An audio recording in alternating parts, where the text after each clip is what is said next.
Walking isn't enough. Yeah. Doc, they were so offended. I actually know because I was sent it like a million times. I'm hearing you say, and walking is it's not enough for bone. It's not enough for muscle growth. As a geriatrician, we would see those individuals that all they did was walk. Yes. Yes, walking is important, but is not going to maintain strength and those bigger muscle fibers. Yeah, all movement is good and it's going to be net productive for any health measure. Just moving around more is a net positive thing. But if we want specific adaptations to muscle, bone, cardiovascular system adaptations, you do need enough of a stressor and a stimulus to drive that adaptation to actually get those benefits.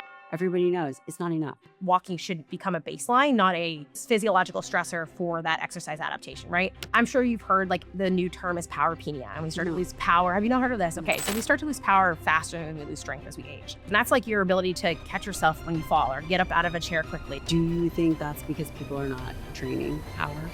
Well, no one trains, unless you're an athlete in your 20s, you don't do it. Exactly. So I want to touch on this plyometric component.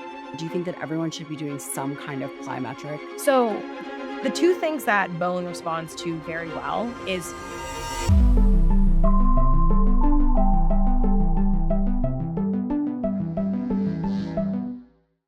Friends, I wanted to personally let you know that our next 4-week Forever Strong Foundations Challenge begins in July. This is back because you asked for it. This challenge is built around the same evidence-based, principled nutrition and training you've come to expect from us, along with, I'm very excited, updated content designed to help you build and preserve the one organ system, that one system that matters most for longevity, which is skeletal muscle. We'll also be hosting live events throughout the challenge, including conversations with me, members of my nutrition team, and trusted fitness professionals who will help answer your questions and support your progress. What excites me most is not just the information, it's the community. Every challenge brings together people who are committed to taking ownership of their health, raising their standards, and investing in their future. Now, I look forward to working alongside you as we continue to build a stronger, healthier, and more resilient community because, man, it is up to you. And let's get to work.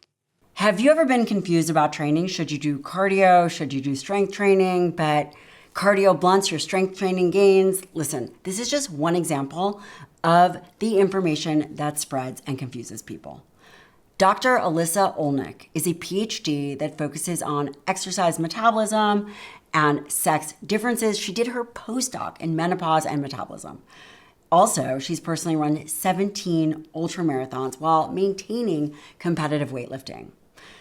All right, so this girl's on a mission to help women train more efficiently and with less confusion. She's gonna show us the science behind what is true when it comes to the differences between men and women in training, and even more importantly, what do we do with it? Do people call you Dr. Olenick? usually, I think they either get called Dr. Alyssa Olenick or like just Alyssa. Or often. Doc. Or Doc Liss. Yeah, or usually just people Doc. default to Doc Liss because my handle. So any of them work though. As long as they're not swear words, I'm in. That's kind of like, honestly, as long as someone's like, call me that bitch, then I'm like, fine. I'm honestly fine with it. You had me at hello. Yeah. One of the things that I didn't want to do in this episode talking about fitness is in the landscape of social media and YouTube, it's all about debunking things. And quite frankly, as you and I were chatting previously, when you're in the world of debunking, it detracts from the science and then what to do. Yes. You have been training for a very long time in a variety of sport and just training modalities. Endurance, ultra endurance, which is crazy. My husband just ran his first 50. Yeah, that's amazing. Actually, he did the Boston and then Big Sur. Right back to back? Yeah, and I totally caught him on tape vomiting. If anyone wants to see it. Listen, there's definitely footage of me out there probably doing the same somewhere. So it's hard. But really what I wanted to double down on is this hybrid model of training. And I know that you do it both personally and have studied it. Yeah. Yeah. So I kind of have this non-official saying of hybrid is health. I'm sure everybody knows by now that resistance training is very important, especially if they're coming from your audience, right? Muscle, protein, all of the things. And then cardiovascular training, I think kind of was like really big. And then it kind of got downplayed for the overplay of resistance training. But I think— Wait, the overplay of resistance training? Well, you think? the overcorrection of the lack of resistance training, I would say. And it's funny because I've become known as like this cardio girl, but I am a true little meathead, honestly, at the end of the day. And I actually really got started into fitness with resistance training, but I loved endurance and cardiovascular training because I was an athlete growing up. And what I realized when I, started to get into my master's and my PhD, and when you look at the exercise guidelines and all of this data and literature, is like the best health benefits come from a fitness training program that encompasses both in some capacity. And so from a both training perspective, most athletes are following a concurrent training model. They're doing some degree of resistance training and cardiovascular training in different varying percentages, depending on what their goal is or whatever they're trying to achieve. But then we look at also like the prescription for health, we see a combination of resistance training and cardiovascular training. So I mean, hybrid's been really trendy. I think, that's gotten really popular in the last few years. It was not a thing when I started to like be in the hybrid space. My friend jokingly called me the queen of hybrid training because I was kind of like adapting it and talking about it and doing it before now it's like everybody's doing it. And how would you define hybrid training? Yeah. So I was going to say, I use hybrid training kind of as my Trojan horse of getting people to do cardiovascular resistance training, but it's really just concurrent training. And so most people, hybrid training is trendy. So if people want to use the term hybrid training because it makes them feel good about the exercise they're doing, absolutely do it. But hybrid training, more so in the literal sense, is taking two or more modes of fitness and trying to maximize your fitness and capacity in those at the same time. Where in the science, it's more often referred to as concurrent training. It's not actually called hybrid training in any of the research done on it. It's called concurrent training. And that is essentially the inclusion of resistance training and some form of endurance or cardiovascular training in the same day, week, or training cycle that a person, or most likely in most studies, it's athletes, are doing. So concurrent training model is a little more broad of like, it can kind of adjust to goals, seasons, the person or athlete at hand, where hybrid training is more so like you're truly trying to be as endurance fit as you can be, while also being as fit as you can in strength. But there's also other ways you can find it. It doesn't just have to be classic cardio or running and lifting. It can be multiple sports at the same time. There's a lot of variations in it because it's just kind of made up at the end of the day. But essentially, it is just a more modern fitness term for what is concurrent training coming from the scientific literature. Would it be something like the following?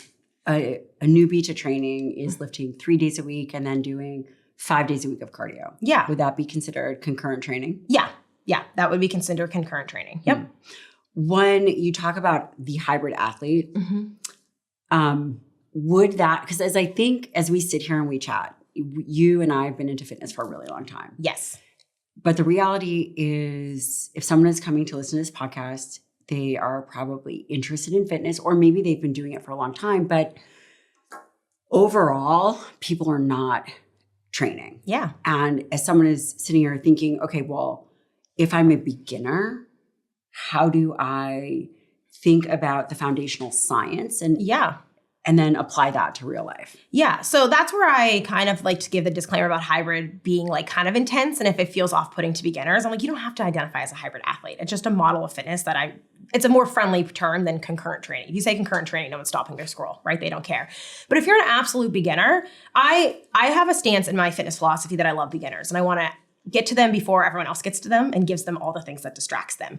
And usually what I tell I love that. Right, because people are very distractible with various types of And I always in my programs have included beginner programs because I'm like, I want you to come in and you have the fastest pathway to success rather than like trying this and trying that and doing all these things. But with the beginner, everything's new, everything's overwhelming, and being less fit makes it harder. I think people don't give enough credit to the beginners that it's really hard. It's a lot easier for me to go for a run. I feel a lot better than I did, when I was starting out or at the beginning of my fitness, or same thing for people starting in the gym, right? Like there is that resistance that you feel both physiologically, but also mentally. Like there's a lot of things you're trying to correct for in your life. So I usually tell beginners, don't worry about doing it all, right? You can start with a cardio program and a resistance training program, but like, what will you start with? And what will get you in the gym and what will get you moving? For some people, the intimidation of lifting feels really scary. I'm like, okay, can we get you and start doing some cardio? And then you can look at the weight room and see what's going on and feel comfortable in the gym and build that habit and then merge to that. For some people, I say, hey, if you have no strength,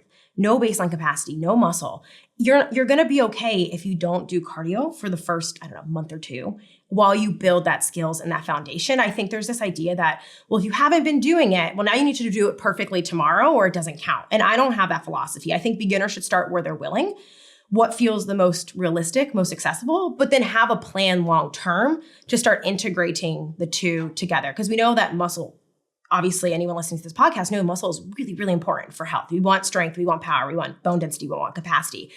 But also we know that parameters of cardiovascular fitness are heavily tied to long-term health outcomes. So how do we get you to do both in a way that's realistic for you?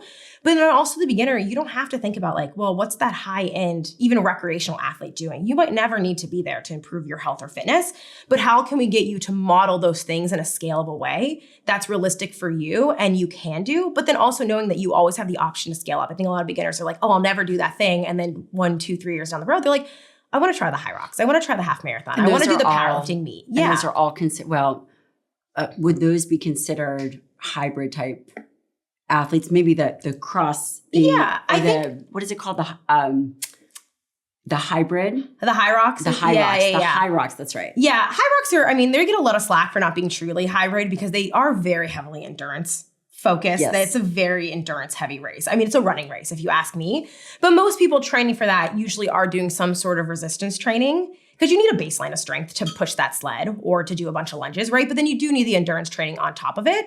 But I love in general though, if anyone, once they get past that beginner stage where they're very intimidated by everything, I love saying like set an athletic goal. You don't have to compete in something, but you can. I think that the high rocks, the CrossFit, the local powerlifting meet, the local race, whatever that is, that could be a really great goal to make it fun, social, supportive. Mm-hmm. But you can always set goals like that. Do you give a timeline? I don't have a specific timeline for anyone with how fast to train for anything like that. I would say, that first 6 months in the gym of training for any specific goal, give yourself grace in that time period of maybe first 12 weeks to 6 months of like getting used to the training, the routine, adapting, but it's never too soon to set a fitness goal. And honestly, I think a lot of people might find it more rewarding because if you set the goal of like, hey, I want to deadlift my body weight, right?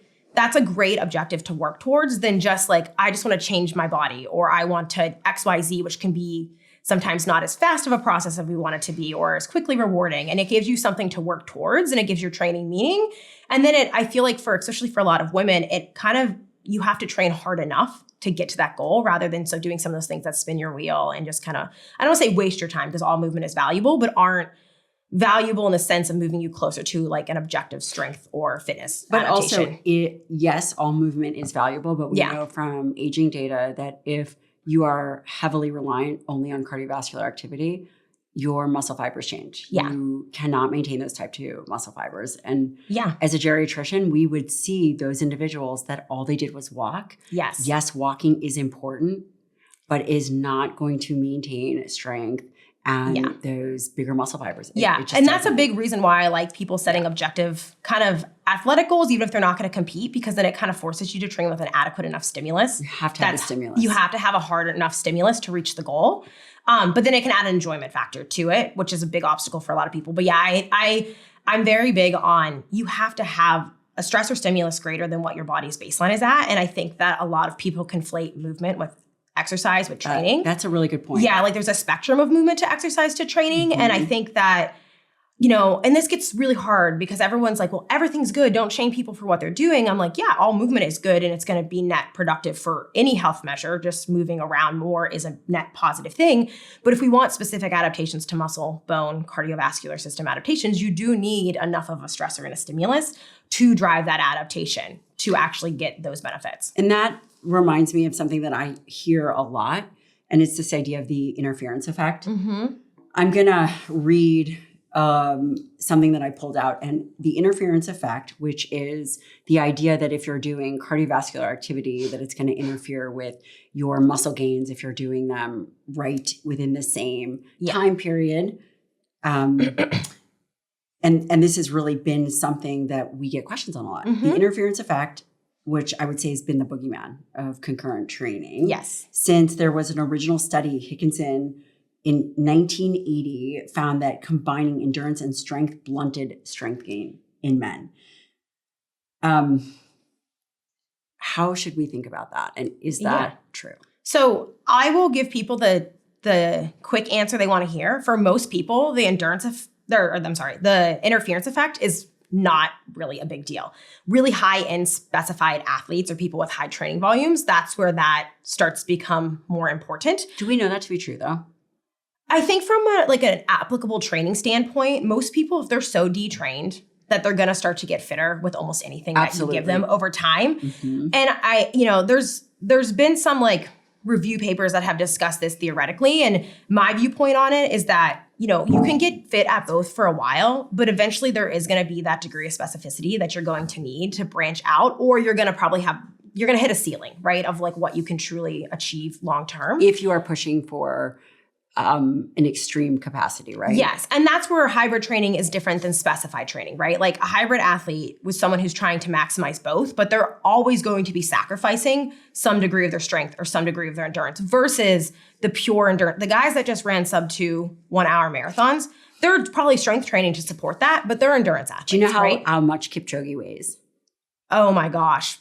Probably less than me, like maybe 60 kilos, 140 pounds. He weighs, I think it was like 115. Okay, yeah. For you guys listening, we're really big into the marathon in this house. Mm-hmm. And he was like 115. I mean, okay, that's even lighter than I was thinking. Yeah. And I might be wrong. Yeah. But it was much lighter. And I think he's, what is he, 6, probably close to 6 feet. They're so tall. Very tall. And I guess what I'm saying is that it's not this weight outcome. And I mean, people are built to probably run a certain way. And I don't know how much resistance training he's actually doing. Most elite athletes are to do some degree probably to support, at least because we do have data that suggests that resistance training reduces injury risk or improves running economy. But like at that extreme end of sport, you are rewarded by efficiency, size, also weight, all of those things. There's a little bit of nuance there. People take that and they go, why, if I lost a bunch of weight, I'd be a better runner. I'm like, no, they're also training incredibly high volumes. But then all the way to the other side, you have the super elite strength athletes, the strongman, the powerlifting, the Olympic weightlifters. They're probably maybe doing enough cardio to support general baseline health. Within that session, or you mean no, in general, in a training cycle or even a year, but they're probably not doing a ton, right? So there's always going to be those extremes of specificity. And if you want to be an elite runner, you want to be an elite weightlifter, I'm not going to tell you that you should train for a marathon or a powerlifting meet on top of that. That's where the hybrid training kind of falls in the middle of that spectrum of like, those are people who are trying to maximize both. But to the original point of the interference effect, there's always a compromise, right? Of what you're not going to be the fastest marathoner you'd ever be or be the strongest lifter, but you're trying to be the strongest at both that you can be simultaneously, right? And we're seeing now a lot of people are getting very strong and very fit at the same time. You can have both of those characteristics developed. What we see in some of the studies is that I think when people think of the interference effect, they think, okay, well, it's 100% blunted. That if you do both, or you do both in the same program or in the same workout session or too close to each other, it's 100% blunted. And it's not that. It's that it's probably the magnitude of the effect that you would get from that session might be a little bit less, but you are still adapting or getting benefit from it. But that's why I think the magnitude of the effect. I just want to pause you there because this makes me think about women in training. Mm-hmm. And there's a lot of discussion about the differences between men and women. Yeah. I believe that you and I are both on the same foundational belief that it's not that the men and women are different. Clearly they're different, but it is the interpersonal individuality. Yes. That really probably trumps everything. Now, that being said, are there different fiber types that would be predominant in men versus women? Maybe, but the percentage is so minuscule that it might be 2% or less. Yeah. And this just goes back to the statement that strength could be blunted. Yeah. If you're doing too much cardiovascular activity or there's this interference effect. But when we say strength is blunted, is it a 0.2%? Yeah. We have to put it in I would have to perspective. try to give I wish I remember the actual data from these studies that I'm referring to. Which ones are they? We can pull them up. I would have to give you guys the citations. I'm sorry, I don't have them off the top of my head. I have them pulled up in a presentation that I gave last year. But we see this magnitude of blunting. It's greater with running than cycling or like nervous system stressing type activities. Because there's, let me back up a second and talk more about the interference effect to give more context for people. So the interference effect from those original studies, essentially they looked at this cellular pathway. So lifting and cardiovascular training have two different cellular pathways. And these cascades are like almost like someone's knocking a door, ringing a doorbell, the messenger's going to someone else, it's sending a signal, it's telling someone to do this. Like my house. Yes, exactly. And so the resistance training pathway is turned on by mechanical tension, that pulling, that stress, that strain on that pathway. And it essentially results in muscle protein synthesis, or you have also neuromuscular adaptations to strength training. When you start lifting heavier, your neurons are better at contracting more fibers. Those fibers get more powerful. They can produce more force. All of these things are adaptations unique to resistance training. Then you have endurance training. And this cascade is essentially turned on by energy deficits in your cell. Essentially, you start doing activity, there's turnover of glucose, ATP, all of our energy systems feel and sense that deficit. And that deficit in energy inside of our cells turns on a different pathway. And it turns on some of these things called PGC1 alpha, which is really important for stimulation of mitochondrial biogenesis and all these other positive adaptations of aerobic training. But it also turns on something called AMPK.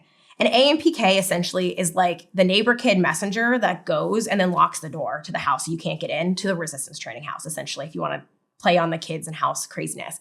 And essentially that when AMPK is really upregulated, there's kind of this like blocking of that protein synthesis pathway. Now, which would be mTOR. Yeah, which would be mTOR. Now, is the degree of which that happening 100% every time it happens? No, I think that you can think of it almost like muscle stimulus soup. Like there's so many other things that are also happening. But there is a downregulation because you have to think muscle is a pathway where your body is taking, proteins and building, and it's anabolic. You're trying to build tissue. Where endurance training by nature is catabolic in the sense of it's breaking down fats, carbs, hopefully not proteins, but sometimes for energy metabolism, because in the moment it's trying just to supply the output. They're kind of antagonist in that sense with each other. So when I say that it is blunted and or different activities can interfere, that's one way that it can interfere.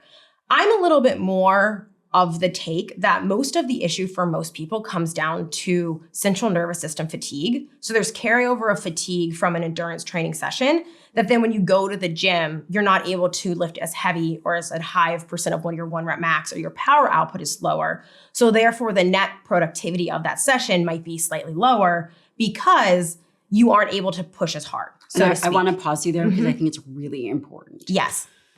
What I'm hearing you say is that the intensity of the endurance activity over time affects the nervous system, which all training affects the nervous system.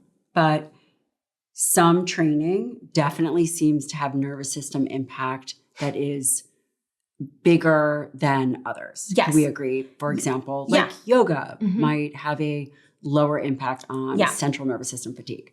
Something like a sprint or a max effort or running to the point where your heart rate is up and you maybe get to the place where you quote bonk, there's a stressor. Yeah. So, and that's what we see. That's why I was trying to get to this point. Which is not physical. No. So this is where I think people listening would love to understand more. And I just want to clarify because you said it so eloquently. I want them to understand the importance of what you're saying. Yeah. So it's that when you're trying to do concurrent training, hybrid training, combined modes in a week, you're competing for resources within your body now between two different things in a training program. And one of those is that fatigue from one session to the next, right? We also see physical or mental fatigue. Usually it's physiological. So you have like less ability to contract your muscles as powerfully, things like that. You might have mental fatigue as well. That can come with some of that CNS fatigue. I know that if I was to run before I lift, my brain state is not there to go all out maximally during that training session versus if I separate them and do them around. So there is some fatigue there. So you can have carryover both ways, right? People also, if you do a really heavy leg day and then you go to do your speed work or your high intensity intervals, you might not be able to push those as hard because you have that carryover both ways, right? But it does appear that modes of training like running tend to be a little bit more demanding on the central nervous system versus if you were to bike, right? That might be a little less fatiguing or demanding on that nervous system. So you might see less of a magnitude of that blunting we were talking about earlier because there's less of that potential carryover interference that isn't necessarily cellular as it is you're you can't train those things at 100% back to back, so to speak. Are you concerned about what you cook and store your food in? Well, as we learn more about traditional cookware, I'm concerned for myself and my family. Our Place is coated with ceramic or their titanium pro line. They have an entire line. They're one of the sponsors of the show, and they have accessories like spatulas and steamers. Their Always Pan is non-toxic, non-stick. It's made without PFAS, lead, or microplastics. It serves 10 functions in one pan. You can strain, saute, fry, boil, and it's oven safe for up to 450 degrees. Their Wonder Oven Pro is another one of my favorite multi-tool appliances. It can air fry, it can bake, it can roast, it can reheat, and they have a special infusion steam feature, making things crispy without, you know what I'm talking about, the smell of burning chemicals. We've been doing this rotisserie chicken thing in our family, and this Wonder Oven preheats 60% faster than a traditional oven. And more importantly, it's completely free of the forever chemicals. So if you want to upgrade your kitchen, visit FromOurPlace.com. Use the code Dr. Lyon for 10% off site-wide. That's FromOurPlace.com, code Dr. Lyon for 10% off. And you can try it risk-free for 100 days. Can I ask you a question? Yeah. Absolute curiosity. How does one know? And I've thought about this a lot because I've studied amino acids, and the amino acid fatigue, there's this idea that there is the utilization of these fuel systems change, but there's almost no way for us to be able to differentiate, okay, so is this tryptophan, serotonin ratio actually being depleted, or are we looking at some kind of muscular fatigue? How does someone tell? Because you would think that someone would be able to tell if it's a muscular fatigue problem. How, from a scientific perspective? Yeah. So one of the ways that I like to, in a more practical way so people can understand, is that for me, I think that one of the easiest ways to tell that potentially your endurance training is starting to interfere with your lifting is that your bar speed or your weight speed starts to go down at regular weights or intensities. So like if I'm peaking for a race and I'm at the end of a training cycle, I will notice that like the same weight might move slower. It might be a little bit harder. I don't have that snap or that pop to my lifting. So that's really strength and conditioning. Like, bro, like you can get little things that test your bar speed and you could like literally quantify how fast you're moving that. That's one way that I see that. Also, like the same weight or the same output might be an effort level higher than it normally is, or you might have to drop weight to do the same perceived level of effort. So you're kind of having to adjust to that because you're not able to produce the same amount of work or force in your training session. Those are a little bit more objective so people can say, hey, like that is happening to me. And that's not necessarily always a bad thing, right? Like when I'm peaking and training for a race, I just expect that that's going to happen. It's not inherently bad. The fact that I'm still lifting and training and showing up during that is probably more important as a net stimulus for still, supporting muscle, power, all of that stuff. But I think that it's a really easy way for people to see. Similarly, on the opposite side, if you do a really heavy full body or strength day or leg day, and then you try to do your hardest, fastest interval workout the next day, you might feel some of that carryover fatigue. And so speaking to your point a little bit about metabolically, one of the things that I think is the biggest issue for most people when it comes to like interference or competition of these resources is nutrition, right? Making sure that you're eating enough to fuel these systems, especially carbohydrate, especially if you're adding in endurance to resistance training. It's a very carbohydrate heavy, demanding type of activity.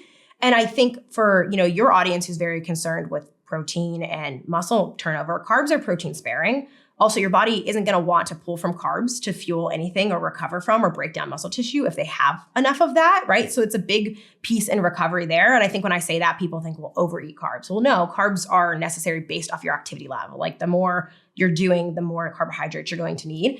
So there is that competition of resources. And they're also assuming like protein is staying same or slightly going up depending on what you're doing. And that's kind of maintained throughout that. So I think that there's a lot of like lifestyle factors that we can do to minimize that than having to like have biopsies and see what's going on in our cells. And for most people, this is like not to be dismissive of people. I'm like, you're not fit enough to worry about that, right? Like you will still gain fitness and still improve for a very long time before most of these things start to become a question of, do I need to pick? Do I need to prioritize? Or the approach that I like to take is seasons, right? Seasons of emphasis and focus that allow you to spread those resources more in favor of one mode versus the other. So you can raise that floor of fitness up together without giving up the other one entirely. I like the idea of raising the floor of fitness. For the nutrition aspect, I think it's a very important conversation. We've also had Zach Bitter on the podcast. You know Zach. Again, we had Lisa Smith Batchin on, both ultra endurance runners. And one of the things that they said, to your point, is that they focus on having enough calories. And then if they're having 5,000 calories, then if they have, I don't know, 40% of that is carbohydrates or more and 20% of protein, that they hit their protein target. How do you think in terms of fuel use? And just to kind of lay this out for people, healthy muscle at rest burns primarily fatty acids.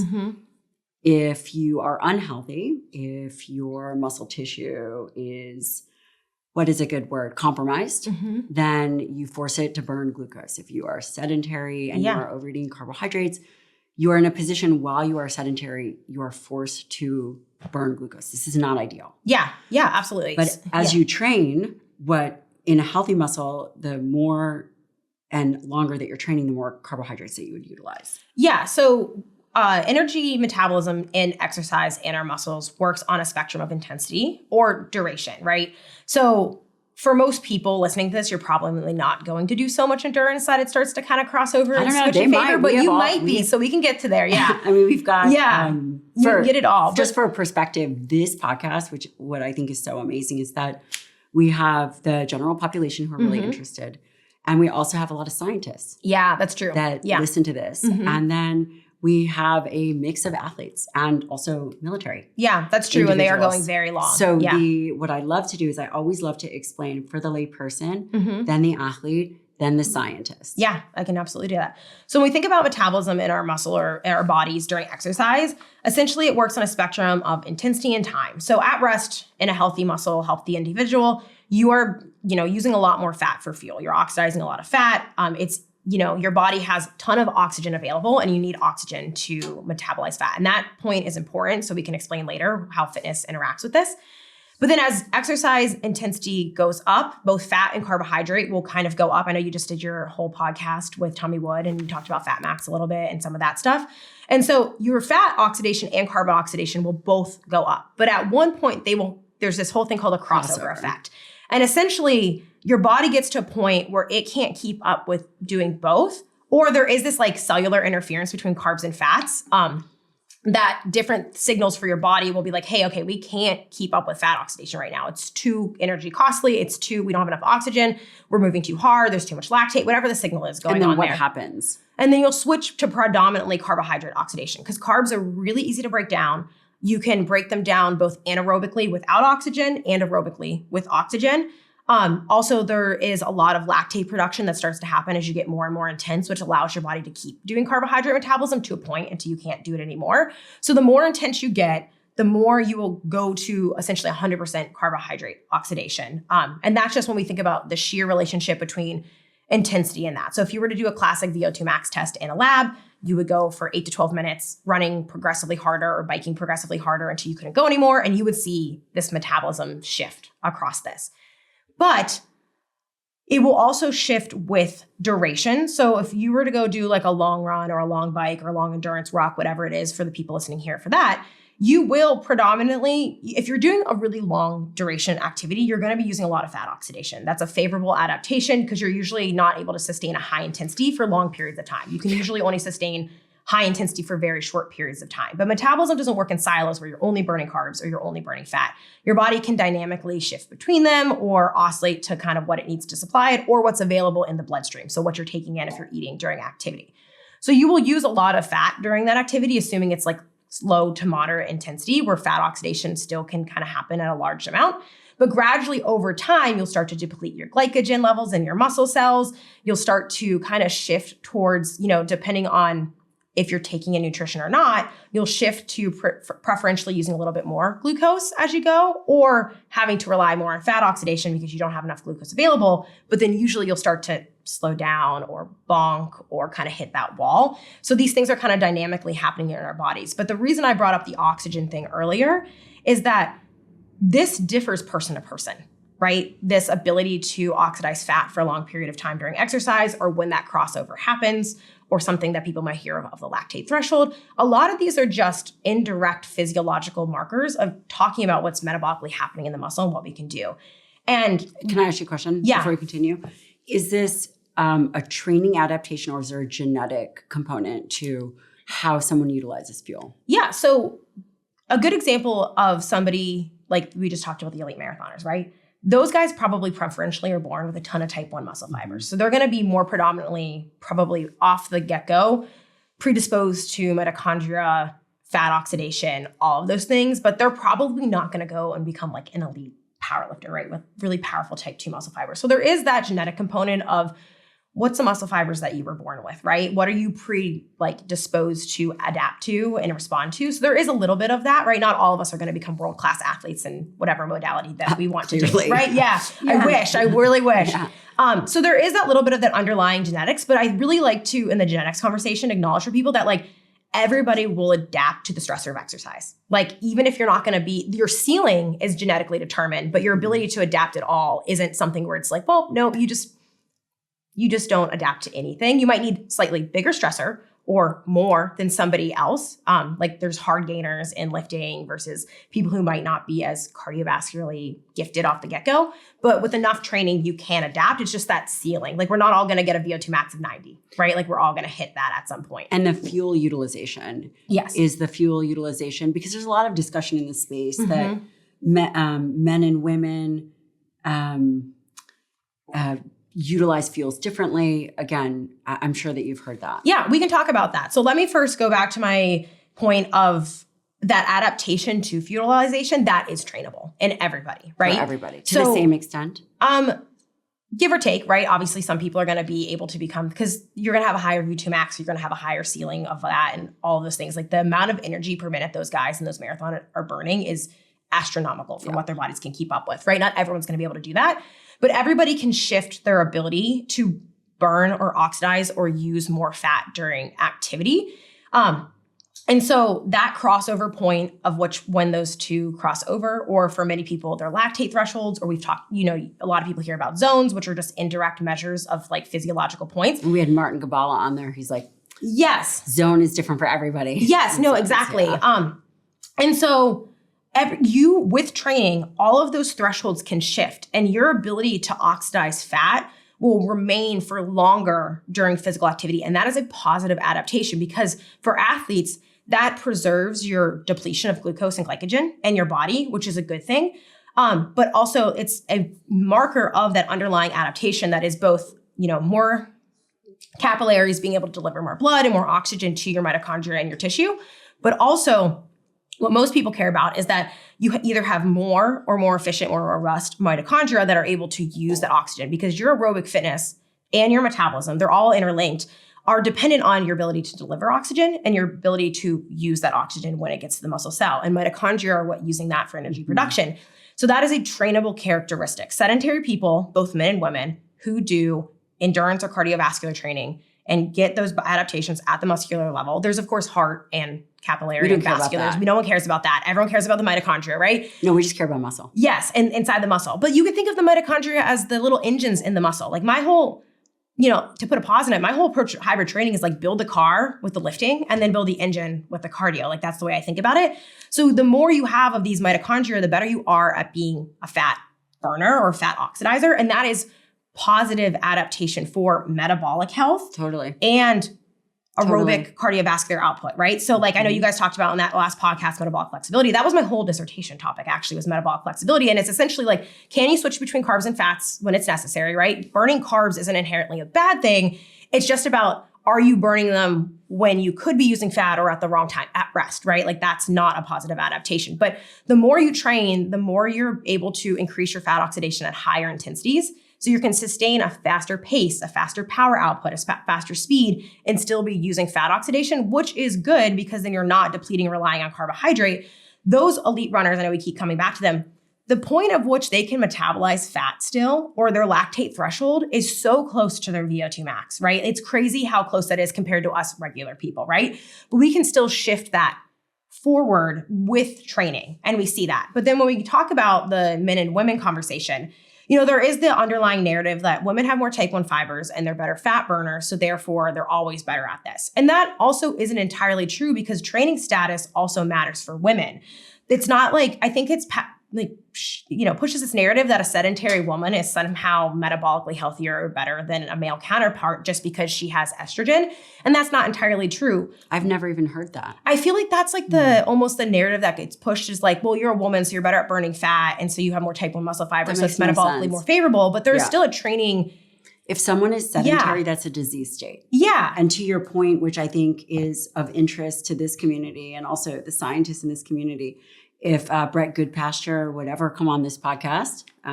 Cited him left and right, up and down in my dissertation. I'm a huge fan. Yeah.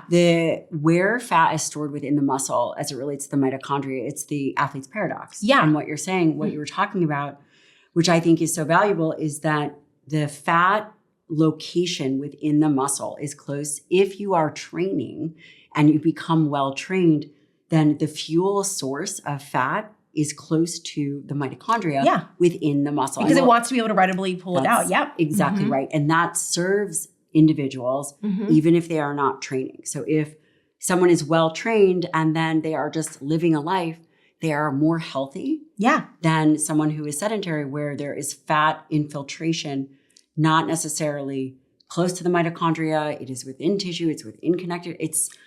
It distorts the muscle quality. So some of the earlier studies in metabolic flexibility were actually done in individuals with elevated weight status and or sedentary. They also looked at their actual muscle physiology, and the two things that how did they do that? Biopsy or tracer studies. One of the tracer studies or biopsy. And essentially the two things that they found that improve this metabolic flexibility within the muscle, which essentially just is a fancy way that your body can use fat when it's necessary to switch between the two. Right. And there's not this interference of carb and fat. It's almost like you can think of it as like a red light was out and carbs and fats are all stuck and they don't know who to go where. Being metabolically flexible is having a really good crossing guard and signaling to these things, hey, we need to bring fat into the cell. Hey, we need to clear out this glucose. This needs to be oxidized, things like that. But when individuals lost body fat, they also lose it in their muscle cells and or really improve fitness status. Yes. And that was directly tied to that fat oxidation at the muscular level to the point that you were making there. So and to go back to the female conversation, there are estrogen receptors in muscle cells, which do interact with the fat oxidation pathways and all this stuff. So there is a elevated fat oxidation in women during lower to moderate intensity exercise. So I think below 70% VO2 max. But once you get kind of above 70 or so, it starts to become a lot more intense. Obviously, everyone's thresholds are going to be different. So there could be anywhere between 40 to 60, 40 to 70. Someone can kind of cross over to that. But if you had fitness matched males and females, you might see a female is oxidizing fat a little bit longer or a little bit more. But then once you reach that crossover point, everybody's using carbohydrate. But I also have to pause you. To be fair, and I think that you agree, you and I are aligned on this, is there's a lot of potential for information that we don't know. Yeah. Oh, yeah, absolutely. When it comes to women and exercise and just women in general, it's not very clear. We haven't been studying them to the level that, because they're complicated, right? Yeah. The changes and fluctuations in hormone, it creates and complicates things. And, there are estrogen receptors on muscle, but to the extent at which that plays a role, I don't think that we don't have enough bodies of literature. No. In human. No, and it's mostly studies. mouse model. Exactly. Yes, it's mostly mouse model. But to the point is that's what people are hearing, that there's estrogen receptors, they're associated with estrogen, they're increasing mitochondria, all this stuff. And whether that's true or not, one of my underlying theories I'd actually love to see tested in the literature is the interaction between women who undergo exercise training and that interaction at the muscular level versus like sedentary, to see if that's like a switch. You know what I mean? Like, is exercise needed for those interactions? I don't know. For which interactions? For, a lot of these positive adaptations we attribute to female sex. Is it, just female sex at baseline, or is it female sex plus the exposure to exercise training that increases that fat oxidation or all of those things? We worked on some of those studies when I was at the University of Illinois.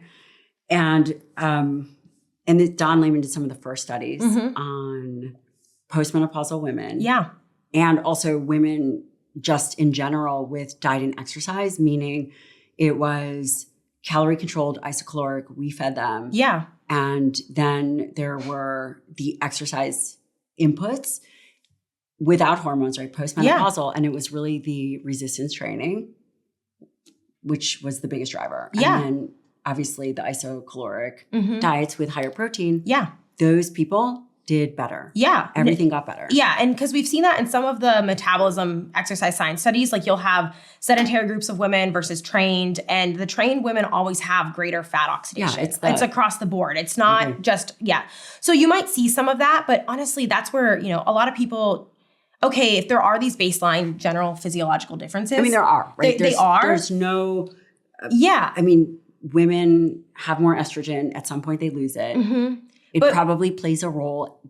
To what extent, I'm not sure. And that's where I think the question comes from. Okay, a lot of people say, well, there's these differences. And I'm like, okay, but what does that mean for training application? Does that change? Because when we also expose women to traditional training of strength or aerobic training, we see similar adaptations relative. Obviously, there's some absolute differences that we see compared to men and women. So maybe we are oxidizing a little bit more fat at lower intensities. And when you say a little bit more, are we talking about anything that's statistically significant? I think that so many people blow out of proportion fat oxidation research because it's like grams. It's like grams. And that is, this is all context for people because there's a lot that we don't know, but what we do know is that a good solid training program is a good solid training program. And that's kind of my whole thing is like, okay, yeah. I mean, I did my whole dissertation on having women do HIIT, right? Like across the menstrual cycle. And what we found was that aerobic fitness status mattered more than birth control use or menstrual cycle phase when it came to fat oxidation in both phases of the menstrual cycle, right? But the women who were more fit, they oxidized more fat across the entire HIIT protocol. But we're talking like maybe 15, 10 grams of fat during and what would that translate over to in terms of, do you translate that over in terms of calories? How could someone put that into context that is hearing that? Yeah, I mean, say 10 grams of fat. Say it's that, just absolutely. And I have to go back and do the real math. That's like 90 calories, right, of fat. But that doesn't mean that the caloric differences, the other group just might have been using more glucose or more glycogen, right? They might still be burning. So it's even less than one would imagine. Yeah, it's not meaningful from, and I think that's where people conflate fat oxidation with fat burning. Right? You're utilizing fat as a fuel source, but that doesn't necessarily mean that that's a net removal of like fat from your adipose tissue that you want to shrink, so to speak, right? Because your body's dynamic. It's going in and out of these states across the day. It's not just like your exercise training session isn't always net additive to that either. There's compensation, all of these things. So yeah, I think that the real question when it comes to these underlying differences that we see in women is like, yeah, they might have a little bit of that. And that might be good for ultra long endurance where we might not deplete glycogen as fast because it's so slow, low intensity. But that's also conflated by the fact that all of that is also a training adaptation, right? So there's just so much of a Venn diagram overlap. There's these baseline differences that we do objectively see between men and women. And what are those? Like women typically have more type 1 muscle fibers, but the difference is like 49-51. It's not like 60-40 or anything crazy like that. And type 1 muscle fibers, do you want to highlight that for people? Yeah, so type 1 muscle fibers tend to have more mitochondria in them. They're more oxidative. They are faster to fatigue, but they can endure longer. They're in the endurance muscle fiber. Where type 2 muscle fibers are more of your strength muscle fibers, your power output muscle fibers, your ability to produce force, and men have slightly more of that. They also just have thicker, denser type 2 muscle fibers genetically, like that they're just because of puberty, right? Like they're the bigger, stronger, they're the bulkier. Yeah. And so a lot of our baseline differences between men and women typically really do come from that heavy influence of testosterone that actually I hadn't thought about this before, but if you were to, and I'm not recommending anyone doing this, but you do see female bodybuilders that then take testosterone and they're able to bring their physique up to what I would consider would be a very masculine type. It's a masculinization, and their size is not that much different. No, because we have, these meta-analyses that when you look at men and women from baseline, if you control for body size or lean body mass, women gain muscle to the same degree as men. We just gain the absolute amount is less because we don't have the ability to put on that much tissue. So I've thought about this a lot.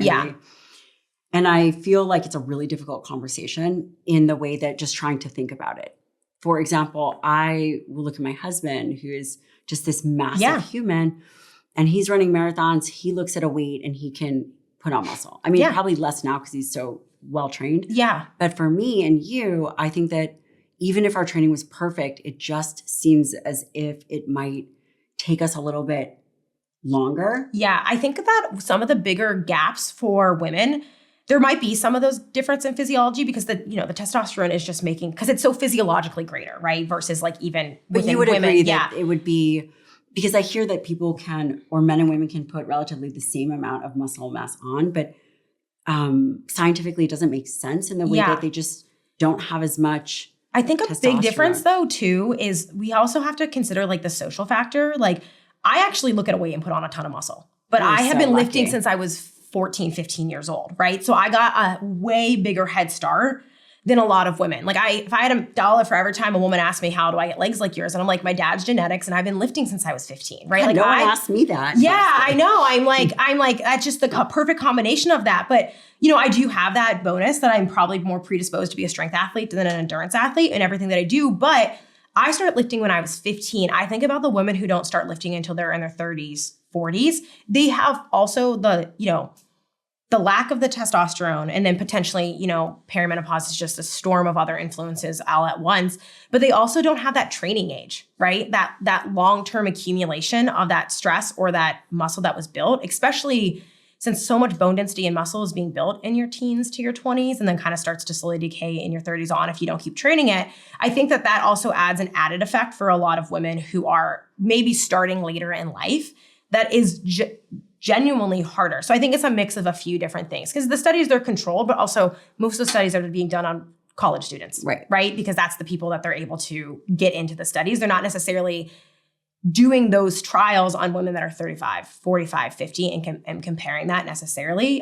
It's just a bunch of college age populations. And I interrupted you, and I'm really glad that we are talking about this because you studied women. That was your interest. What do we know the difference is between men and women when it comes to training muscle? What can you say confidently that we know versus what is still outstanding for questions? Yeah. So one, women don't need different training programs than men. Strength training works because strength training is a stress and a strain on your muscle and your body. We adapt similarly. I like to say that we're a different sex, but we're not a different species, right? Like we still respond to a lot of the similar things. There is some data coming out potentially that we might fatigue a little less quickly. So we might be able to do more reps, more sets, a little bit more volume in the gym. Maybe is it because recover. We're lifting less weight? There could be that. I think in these studies, they're controlled. I think that they think it's the underlying effect of potentially estrogen being favorable for that. But I also think that that's a good point. A lot of studies on women is that women are undertrained going into them, maybe compared to their male counterparts. We also see that too in like low energy availability studies. Like how many of those women were in low energy availability before they even entered the study, right? We also, it's really hard to control for all those baseline differences. But objectively, regardless of the fact that men have more testosterone and they have a higher baseline muscle, bone, all of that stuff going into the game, maybe they played sports growing up and you didn't, the road to get to the results that you're looking for there isn't like a sex specific protocol that gets there, other than potentially like if you can push a little harder or handle a little more, then like and recover from it, then go for it. Then do it. Absolutely. Like there's no rule saying that you can't. I just don't think we have the data right now that suggests that there's a different protocol between sexes that say, okay, well, this person should do this and this person should do that. At least in the data that we have right now. Do we know confidently the impact estrogen has on muscle? So it's not as clear cut right now, the story that everyone wants to think that estrogen equals muscle, because when we look at the data from... Also, that makes no sense. Yeah, right? I mean, just from Yeah. someone who's been reading the literature for a really long time, that makes no sense. And I feel like that's the narrative that's being pushed to women is like, well, you have estrogen premenopausally, so you have muscle, and then it goes away, and then you don't have muscle. Like that's like the narrative that's being, at least from what I'm seeing. primary role is to drive anabolic Yes. adaptation. And then we see that when you look at the data of the perimenopause to menopause transition, estrogen doesn't seem to be the main contributor to the muscle loss. It's tricky because there's overlap with aging and other things that can influence that. And I think it's really hard for a lot of women to unpack the fact that like age and menopause happen at the same time. And so many of those things concurrently happen. It's really hard to test that. You can do, these suppression studies, but they're still not perfectly going to capture age versus, menopause. So there's this overlap here, but if estrogen had such a stimulus on that or was so robust, then we would see that when you add back estrogen, that all of that muscle loss was completely, regained, or there was this significant, meaningful boost in it. Really what we see is the main driver and stimulus, even for menopausal women, is the resistance training. Even more like, not that protein isn't important, but in the studies where they isolate high versus low protein, it's the resistance training is the stimulus, not the estrogen, That is absolutely true. And Don Lehman and I talk about this all the time, that protein is so important for many things. It's non-negotiable, right? Yeah. I mean, you need more of it as you age, but protein alone isn't. It's not doing it on its own. It's not going to do it on its own. There's as you age, it's helpful, but the protective component seems to become a bit devalued if you are sedentary. So without a shadow of a doubt, resistance training is the primary. And then, we focus a lot on protein because you have to eat. So if you're going to eat, you got to get that piece right. But I want people to understand that you can't just eat a whole bunch of protein and then build muscle and even protect it. I mean, it's your best defense, but you have to have that resistance training stimulus. You have to maintain it. And I think the thing that potentially, to your point of women underloading, like they really struggle with, is I think a lot of women, at least from what I've seen, is they're afraid to load heavy enough, or they've never experienced what that feels like. So they don't have anything. So like I grew up an athlete, right? I've been lifting since I was 15. What was your primary sport? I played lacrosse and did cross country, but I was exposed at a very early age of what my max effort felt like, what hard felt like. You know what I mean? If women don't have that context, they might not think, okay, well, I should be lifting to like a 7, 8, 9 out of 10 in the gym, whatever. But that might actually be like a 4, 5, 6, right? Because to them, that does feel perceptually really hard, but they've never given that relatively. So then maybe they're not getting as much of the stress and the stimulus that they actually need. And then they're frustrated because they're like, well, I'm not gaining muscle. I'm not getting the body composition goals I want. I'm not getting results. But the stress wasn't great enough to drive that. But I also then, wonder, how do we get more women to understand what like truly hard enough feels like, so that you can have those adaptations that you are looking for from resistance training, right? Most people understand that muscle has to be continuously rebuilt. That's why we train, that's why we recover, and that's why we prioritize protein. Thank you to one of the sponsors of the show, Timeline, powered by Mitopure. What most people don't realize is that the same thing has to happen inside the muscle cell. Just as we remodel muscle through exercise, our cells must continuously remodel their mitochondria to optimize performance. As we age, unfortunately, damaged mitochondria can accumulate, and the body's ability to clear them out becomes less efficient. The result isn't just aging, it's declining capacity, less energy, slower recovery, maybe you're moving slower, you're feeling tired, reduced physical resilience. Mitochondrial renewal may be one of the most important conversations in muscle health today. That's why the science behind Timeline, powered by Mitopure, is so compelling. Mitopure contains urolithin A, the first nutrient shown in humans to support the body's natural mitochondrial renewal process, restoring what we lose to time. You're already training your muscles, now support the cellular energy systems that power them. I won't miss a day of training, just like I won't miss a day of Mitopure gummies. At a time when everything feels like it is getting more expensive, Timeline cut the everyday price on Mitopure, which is very amazing. And today, you can get an additional 20% off the new lower price at timeline.com/lion. Don't miss it. What about the menstrual cycle fluctuations in terms of the hormonal environment? Yeah. Is there, and I remember when I was in my 20s, I mean, it definitely was much, and I always trained, but there were definitely moments and days where it felt, whether it was energy, and again, it can be a ton of variables, but would you say that does the change in hormones affect the caloric intake to a meaningful degree, or the training to a meaningful degree? Yeah, I think that the influence of the menstrual cycle on performance or intake ends up being, and this is not, this is really hard for people to understand. The data right now really doesn't show this like hormones change equals like muscle, like performance or output or whatever that looks like. We just don't really see that consistently in the data. But what we do see is that the hormone fluctuations can change perceptually how you feel. So to the eating standpoint, there might be an acute increase in energy expenditure in the luteal phase. It's like 2 to 12% is the range. That's something like 2 to 12%. Let's think about what that would be. It's like 50 to like 200 calories a day. Like, so it's not a ton, right? It's not like go eat a ton more. And also like, there's some studies that show no effect. So it's not like this big conclusive thing. It might be increased.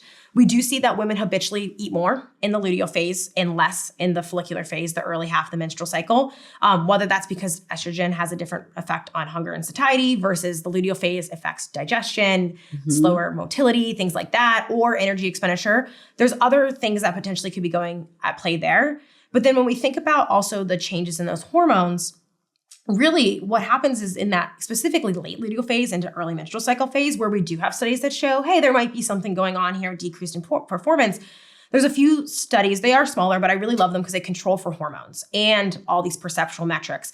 And when they try to find a relationship between the change in the hormones and the performance, they don't. But then they look at perception of pain, motivation, all of those things that drive you to want to push hard in the gym, those are impacted by hormones. And there is that steep drop off of progesterone and estrogen into that menstrual cycle. And for some women, they're more sensitive to that. So that's like PMS, PMDD, like that can drive that. But you might do the same training session in the gym in your late luteal phase and the same weight, say it's 100 pounds. If in your follicular phase, it feels like an effort of 7 out of 10, well, now it might feel like a 9 out of 10. And it might not be that your muscles can't move that weight. You might just, your effort levels, the motivation, all of those things might be impacting that. And then that's compounded by women with increased menstrual cycle symptoms that report also more increases of impacts on their performance, right? So there's multiple factors going at play here. There's little things here and there across the cycle that might be more real and true. Like, for example, there might be changes in like thermoregulation in the luteal phase. So meaning you would get warmer? You would get warmer and you couldn't cool down as quickly. You might sweat more salt and have more sodium loss because you might increase your sweat rate. So for women that are doing like endurance performance, that might be something where like you might want to dial in your hydration or your sodium electrolyte strategy for like an endurance event if you were in that. So I think a lot of the times when we say that there's like not one concrete menstrual cycle program, that means that there's none of these things are happening. But it's not this like, oh, we changed all of these things every single week or to every hormone profile. It's you're kind of adjusting to fluctuations. And also the individual variation is really big. There's some really cool studies coming out of Europe that's called the Fendura Project. What is it? Fendura, Fendura. And they're testing a lot of female athletes. And where's that out of? Somewhere in Europe. I saw at the Female Athlete Conference that's hosted by Dr. Cool. Katie Ackerman, their group presented to. They have, like, you can look up their website and they have all of their papers coming out of these projects. They're really exciting. And Copenhagen. I think it's somewhere like incredible. That. There's so much more sports performance research in Europe. There's a lot more funding for it. US only cares about disease. Europe will, in Australia, fund a little bit more performance stuff. But they've been doing these studies where, in some of them, they track these female athletes for 2 cycles.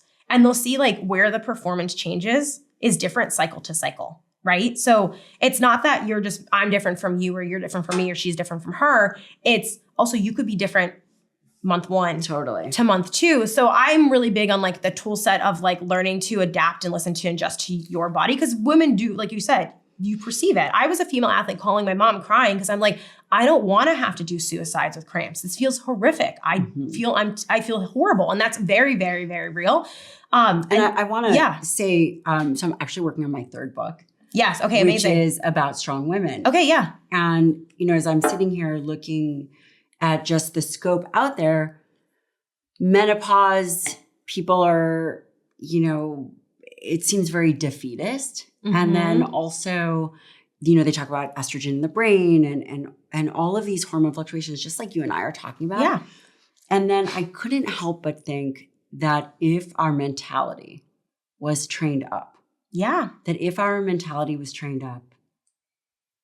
well, you might have cramps and it might be terrible, but you still execute. Yeah. And I don't want to downplay. Listen, I had hyperemesis gravidum for Yeah, you my had really rough pregnancies, right? It was. Yeah. And my husband was active duty. So I was alone in New York City in a 600 square foot apartment, throwing up and nauseous, traveling from downtown to uptown alone. Yeah. And I still trained. And, and my whole point of saying is that, yeah, a guy's not going to go through that. And then at the end of the day, I was having all kinds of hormonal fluctuations, but there's the biology, the physiology, and then there is the mentality. And I think that if we go through our life like you did when you started young, you train up the mentality of, yeah, it's hard. Yeah.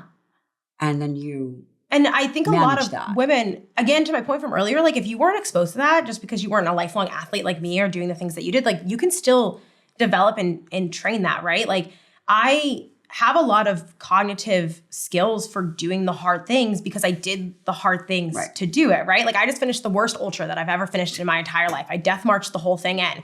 And a lot of people would have just quit. And I was like, well, I can still finish it. I wanted to quit. I said it out loud many times, but I didn't actually do it. It was terrible. But it's so funny. Even 3 weeks later, I'm like, I'm really glad I finished that because now I know what I can do when it gets hard or when I want to quit or when I don't want to do it. And I think that so many of the messages that go towards women, and this is probably like if there's a hill I'm going to die on my platform is I'm not going to talk to you like you're stupid. And I'm also not going to talk to you like you're broken. And so many people are fragile or it's doom and gloom or nothing can be fixed. And things might change and shift and that's real, right? But I really do agree that so many of the narratives talk to women like they're incapable of handling any difficulties or resistance. And we're so capable in everything that we do, right? Like a lot of women are doing similar things to like what you were doing, being pregnant, still pushing yourself. You're doing these things in other areas of your life and think about how you can do that in training and show up for yourself and still do those hard things. But also, yeah, especially when you think about the narratives around pregnancy, the menstrual cycle, menopause. Like we just keep telling women, you're weak, you're fragile, you can't do it, you're incapable, and everything's downhill. You might have hormone changes and maybe you're hungry for an extra 50 to 100 calories or 200, but all of that, there has to be a separation of here's the emotional component to it.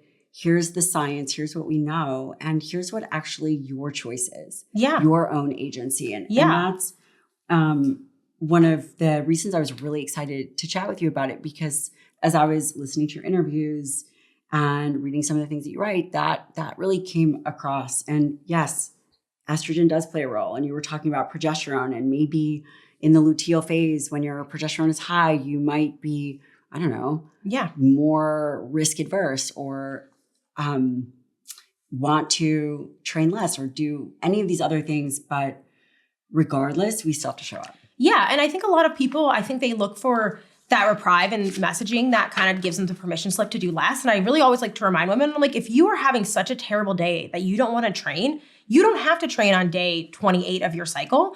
But how can we proactively rearrange your week? Shift where you feel good. You know what I mean? Like maximize on when you can get it and get it done rather than just writing it off as like, well, I'm broken. Let's move on. When you talk about nutrition and the hybrid athlete, coming back to the hybrid athlete. Yes. So up to this point, we've kind of outlined the idea of concurrent training, which honestly is what everyone should be doing. It really is. Because that's why I say I'm Trojan horsing everyone into health. I'm just tricking everyone into health. And also even our exercise guidelines have both cardiovascular activity and resistance training. Yeah. I think that those are probably abysmally low, which is 150 minutes. Yeah. 2 days a week of resistance training.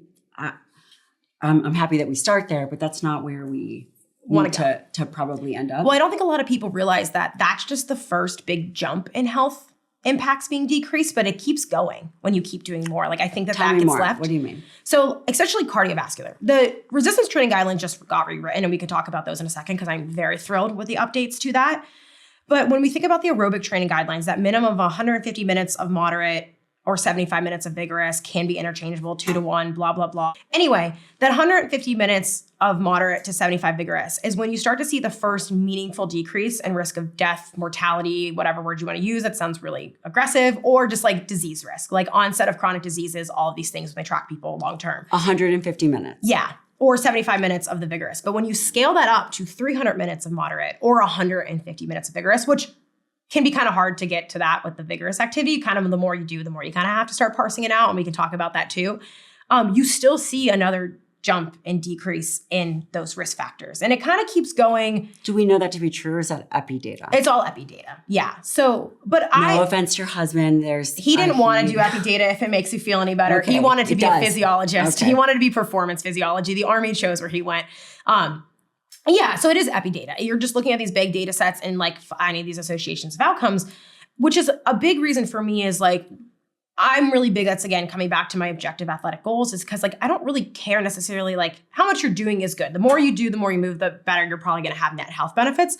But I care about how are we objectively moving a parameter of fitness forward, right? Can you do more work? Parameter of fitness or parameter of health outcome? So I'm big on that. If you improve your fitness for most people, right? Obviously there's the caveat that athletes sometimes aren't the healthiest to get to where they need to be. I would say that the better the athlete, the worse their health is. Yeah. But for most regular people, if you're improving a measure of fitness, you're probably indirectly improving a measure of health, because the physiological adaptations that are required for you to become fitter are all the things that positively influence health. So I think a lot of people obsess about like hand grip and VO2 because those are always like really heavily related because they're easy to test, right? But if you can improve your 5K time, or how much you can bike for 30 minutes, or whatever it is that you're trying to do, and you can either go for a longer, further, or cover more distance or more power output in a set amount of time, I think those are a lot more easier objectives for a person to know that they actually got fitter and better. Because in order to improve that, you had to improve your fat oxidation, improve your mitochondria, develop more muscle fibers. Maybe you have more powerful type 2 muscle fibers, right? To deadlift your body weight or 2 times your body weight. You have to have those adaptations that positively impact you downstream. Of course, you can take it too far, right? And become unhealthy. But most regular people are not doing enough of that. So what were the past resistance training guidelines, and what are they now? Yeah, so the past resistance training guidelines, they were just very vague. It was 2 days a week of full body resistance training, and then like kind of just stopped there, right? Cardio got the spotlight. And I think a lot of that is because historically exercise physiology has been very endurance and also based. The ACSM, who writes the exercise guidelines too? Is it the American College of Sports Medicine? So who has their own ACSM also is that's who just released this updated position stand coming from it. And I loved it because one, it did it's still saying at least 2 days a week, like at least, like we really want at least 2 days a week. Again, if you're a true beginner and you're only going to start with the one, but like make the roadmap to build. And it also does a great job of like speaking to that beginner of like everything works when you start with whatever you can do, whether that's body weight, resistance bands, you know what I mean? Like whatever you are willing to do, it's better than nothing.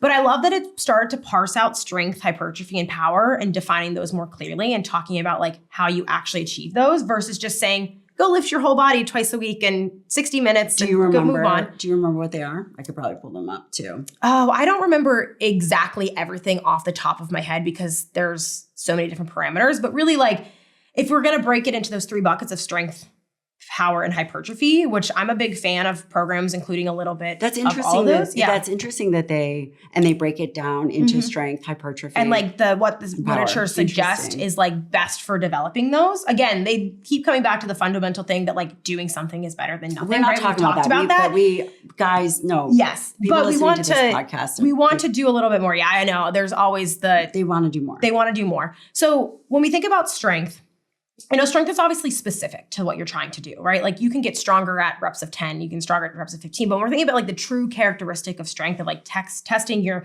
maximal capacity of your muscle, we're usually thinking of that like greater than 80, maybe greater than 90% of your 1 rep max effort. So it's more of your traditional 1, 3, 5 rep ranges. And that's a mix of both a trainable adaptation, but also a skill because strength has to be practiced to be performed. So strength isn't just an adaptation of the muscle like we talked about earlier. It's also like your neurons' ability to contract and recruit more muscle fibers and or produce more force output.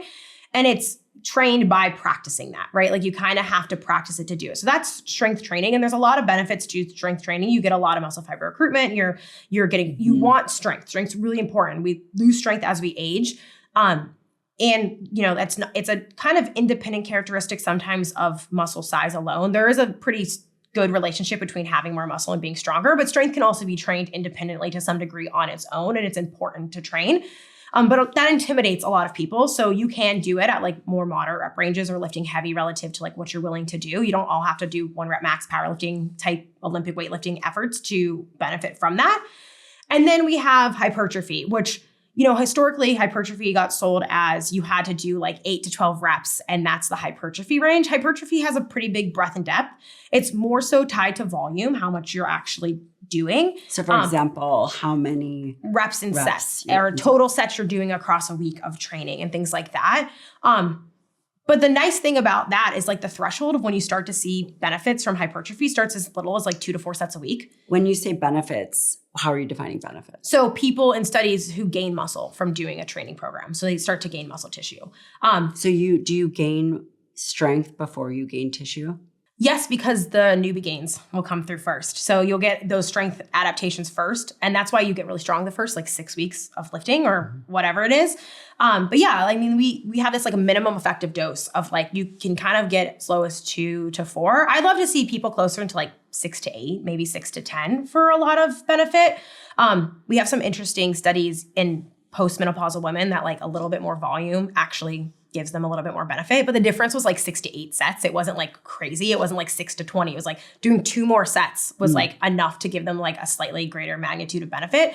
So from the outcome of putting on muscle. Yeah, putting on muscle and stuff like that. So, or strength muscle. And so sometimes doing a little bit more, you need that for hypertrophy.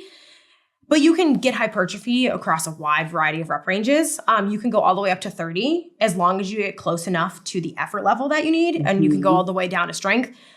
What's hard though is like once you kind of get above 15 to 20 or you get below 5, it's kind of hard to either do enough volume when it's below 5 or to what we talked about earlier, like perception of effort. It's really hard to go really close to muscular failure or close to that fatigue point with that many reps. So if you are starting out at home or you don't have a ton of equipment, you can do 20, 25, 30 reps to still get some hypertrophy, but you just really do have to make sure you're taking it to an effort of like 7, 8, or 9 out of 10, or really close to like, hey, if I did 1 to 4 reps more, I couldn't do any more. That's what's most important for hypertrophy is that proximity to essentially failure. It doesn't have to be 100% failure, but it does need to be like essentially versus strength. Isn't there a strength hypertrophy continuum? Yes. So that's kind of what we're talking about here. And now it's kind of like the continuum has kind of been reclassified as they all overlap. So strength, hypertrophy, and endurance all overlap. But when you get to more reps, it's going to be slightly more favoring endurance. You get to lower reps, it's slightly more favoring strength. Hypertrophy can be achieved across all of these. So this is the 2026 ACSM position stand on resistance training. So it was published April 2026. Stu, you're welcome on the show anytime. It represents a significant update to the 2009 position stand and takes a notably more flexible, which it did sound like, individual approach compared to prior guidelines. Here is the key shift. In individualization over rigid prescription criteria. I'm not sure if I agree with that.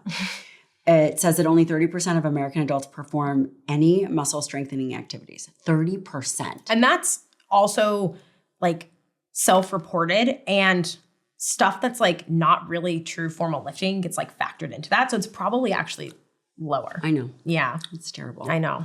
We're changing that. We're Do trying. you know that November is National Muscle Health Month? I didn't know that. We created National Muscle Health Really? Month. We did. That's amazing. And we're going to work on initiatives. So hopefully you will be involved in that. Yeah, I would love to be. That's actually amazing. National Muscle Health Month. I love that. 60% or more perform none. Okay, so prior ACSM guidelines were estimated to potentially require 20 plus hours a week of training to develop. There's no way that's true.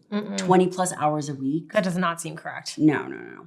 Making them impractical for most adults. Okay, minimal dose of resistance training can produce, and this is how they defined it, produce substantial strength, hypertrophy, and functional gains. Here it is. 2 to 3 sessions a week, 8 to 10 exercises, 1 to 4 sets Okay, so it's lifting a little bit heavy. Oh, and here it says 8 to 20 reps or 40 to 70 of 1 rep max. No one knows their 1 rep max, 2 to 3 minutes of rest. Okay. Basically, it said 2 days a week prior. This now says 2 to 3 days a week, gives you 8 to 10 exercises, which is a good amount. The load greater than 80% 1 rep max to maximize strength gains. Okay. Sets, multiple sets, frequency, higher load, multi-set training 3 times per week was highest ranked for strength. This is interesting. 2 times per week was highest ranked for hypertrophy. That's interesting. But I wonder if that's just by default of the studies being done. Okay. They said that you can use an elastic band, home weight, resistance training, body weight training. So all in all, what it does is it gives a more, it seems as if it's a little bit more specific, but also saying that there's a broader range of things that you can do. Yes. And they also emphasized periodization, which is making that less important. And the way I understand periodization is the actual training program. Is that a good way to think about it? Yeah, it's kind of like alternating between cycles of different focus across time. Yeah. It also says that this aligns with the American Heart Association of 30 to 60 minutes a week. That doesn't seem like enough.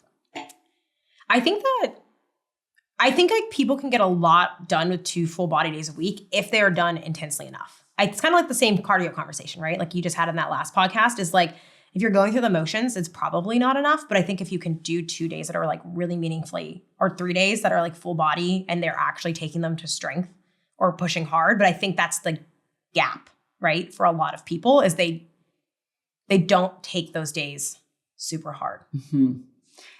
It's really important to, I think that we can all agree that if we were going to pick a perfect amount, that it's probably 2 to 3 days. And let's say in my ideal world, and I covered this in the Forever Strong playbook, which I'm going to give you one if you do not have one. I don't have one. Okay. Yeah, I don't. I apologize that I don't have one. We can still be friends. That's okay. But 3 days a week. Yeah. We have to shoot. If we don't shoot for something, we fall for everything. Yes. I like this. Now, I want to ask the reverse question. We can all agree that we're going to say 3 days a week. And do you care when we think about the outcome? Again, it's challenging. I think exercise, training, muscle health conversation from the physical aspect is so much more complicated than what I do. Yeah. As a physician and in nutritional sciences, it's much more complicated because my question to you would be, do we think about body parts? Do we think about functional patterns? If I squat and I have hamstring tear or I have hip dysplasia, I'm not using my glutes the way that I should be. Yeah. So the stimulus required for me, I might not be getting enough of what I need. And I know that that's a little complicated when we think about each individual. Yeah. But how, from a health, not performance, outside of performance, from a prevention aspect for your mom, how do you think about exercises and patterns and movements? Yeah. So I would love, first of all, Mom, if you're watching this, I would love a world where my mom resistance trained. I would love so much for her to do that. She won't. She doesn't resistance train. Come on. I've tried. My dad does though. My dad is 65 and he's still out there crushing it. But I know I'm trying so hard on that. So if she was to start tomorrow. Which she will. Yes, hopefully. I got her doing some more walking up hills, a little bit more intensity. But yeah, we're working on the resistance training. But if I was to start her from scratch tomorrow, right? Or people starting from zero, I love getting, you hear this all of the time when you tell beginners this, but then it doesn't actually mean anything. When you say push, pull, hinge, squat, what does that mean to anybody?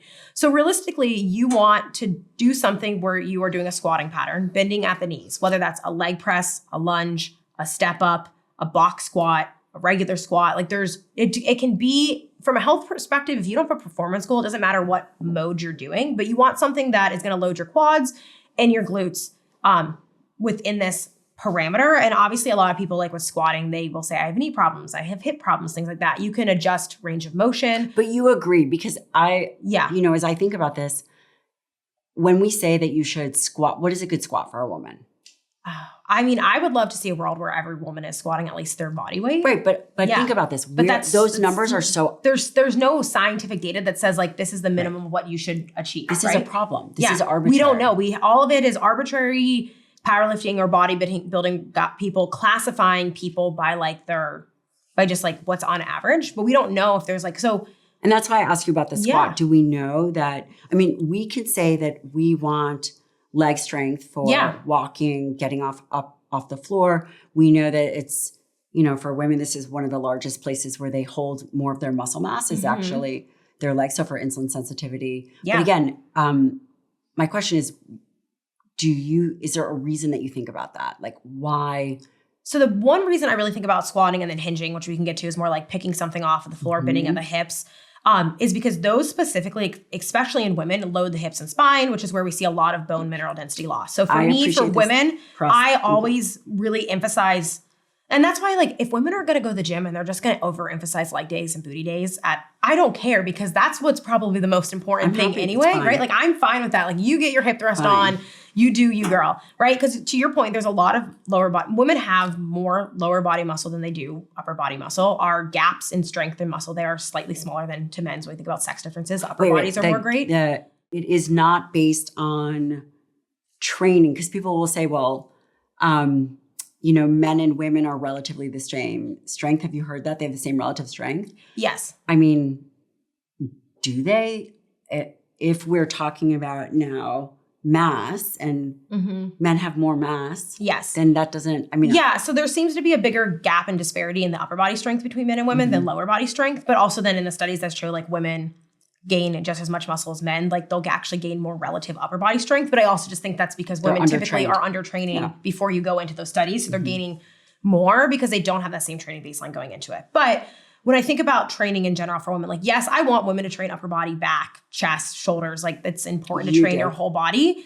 I think it's important, but like if a woman ever bench pressed in her entire life, she's probably going to be fine. But if she's not loading her hips and spine, I'm more worried about her. That would be hips and spine work. Okay. Yes. And one, there's more muscle in the lower body, but two, we start to see more of that bone mineral density loss. Like if you go and get a DEXA for bone density to test to see what you're at, they're going to do a hip and spine DEXA. They're going to look at the greater trochanter and your hip there, and then your lower vertebrae, because that's where more of that density loss. That doesn't mean you can't have density loss across your body. Athletic populations of women get stress fractures all over. Like bone density is important beyond just those locations. And that's why you want the hip hinge, the squat. Yeah, because I want to load your lower body. I want you to load either on your back or pulling up off the floor or picking up or something where you're pressing against. Like I want you to load that lower body for that reason, because I know we haven't talked about bone a lot, but bone responds to intensity and load, right? So you need that stress and strain on it for it to responds to intensity and load. Give me an example. So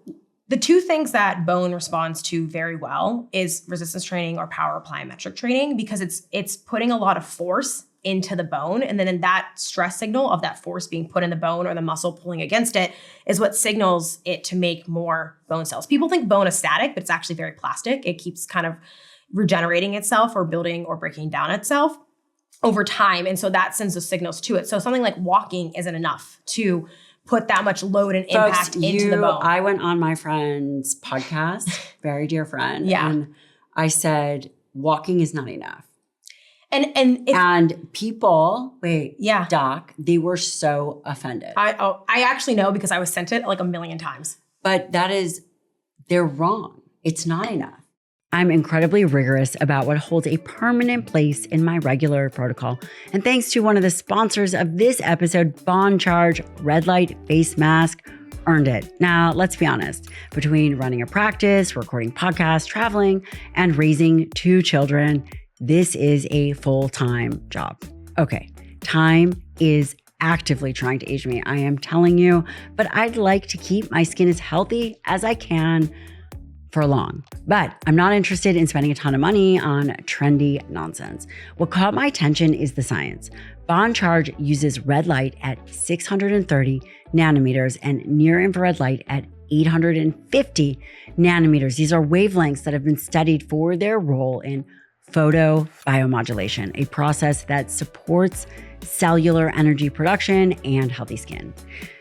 What keeps me using it is how easy it is. 10 minutes a day, completely wireless. Wireless, you heard me right. I wear it while reading or working at night, and now you will also look like a 1980s sci-fi character while wearing it. But friends, that is a sacrifice I am willing to make for efficiency and effectiveness. If you're looking for a science-backed tool that fits into real life, BondCharge delivers. Go to bondcharge.com, that's BONCHARGE.com to save 15% on your BondCharge Red Light Face Mask. Code Dr. Lyon for 15% off. BondCharge.com.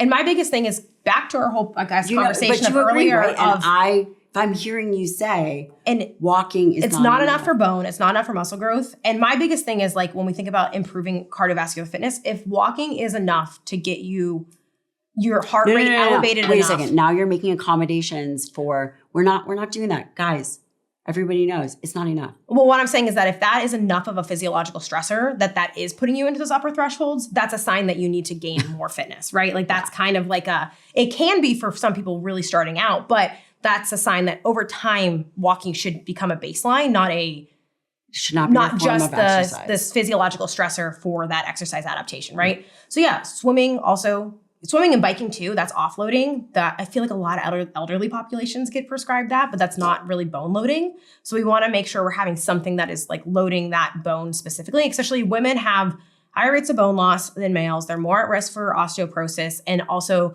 there appears to be more of a rapid loss of bone right around the menopause transition. Because we do know estrogen is important. And that's one of those things where estrogen is directly associated with that. So that's a big reason for like women specifically or people starting out. And it's like not like men don't benefit from that too. Like loading your lower body is good for everybody. But hinge, and again, because as we think about how we choose, because now the ACSM, it's a little loose in terms of there's so much choice. Yes. Hinge, you like, and what's an example of a hinge? So hinge is a deadlift. And again, that can be elevated. That can be something done with a machine that is a deadlift. Like it doesn't have to be that. It could be a hip thrust. It can be a good morning. And you know what we'll do is we will schedule this differently.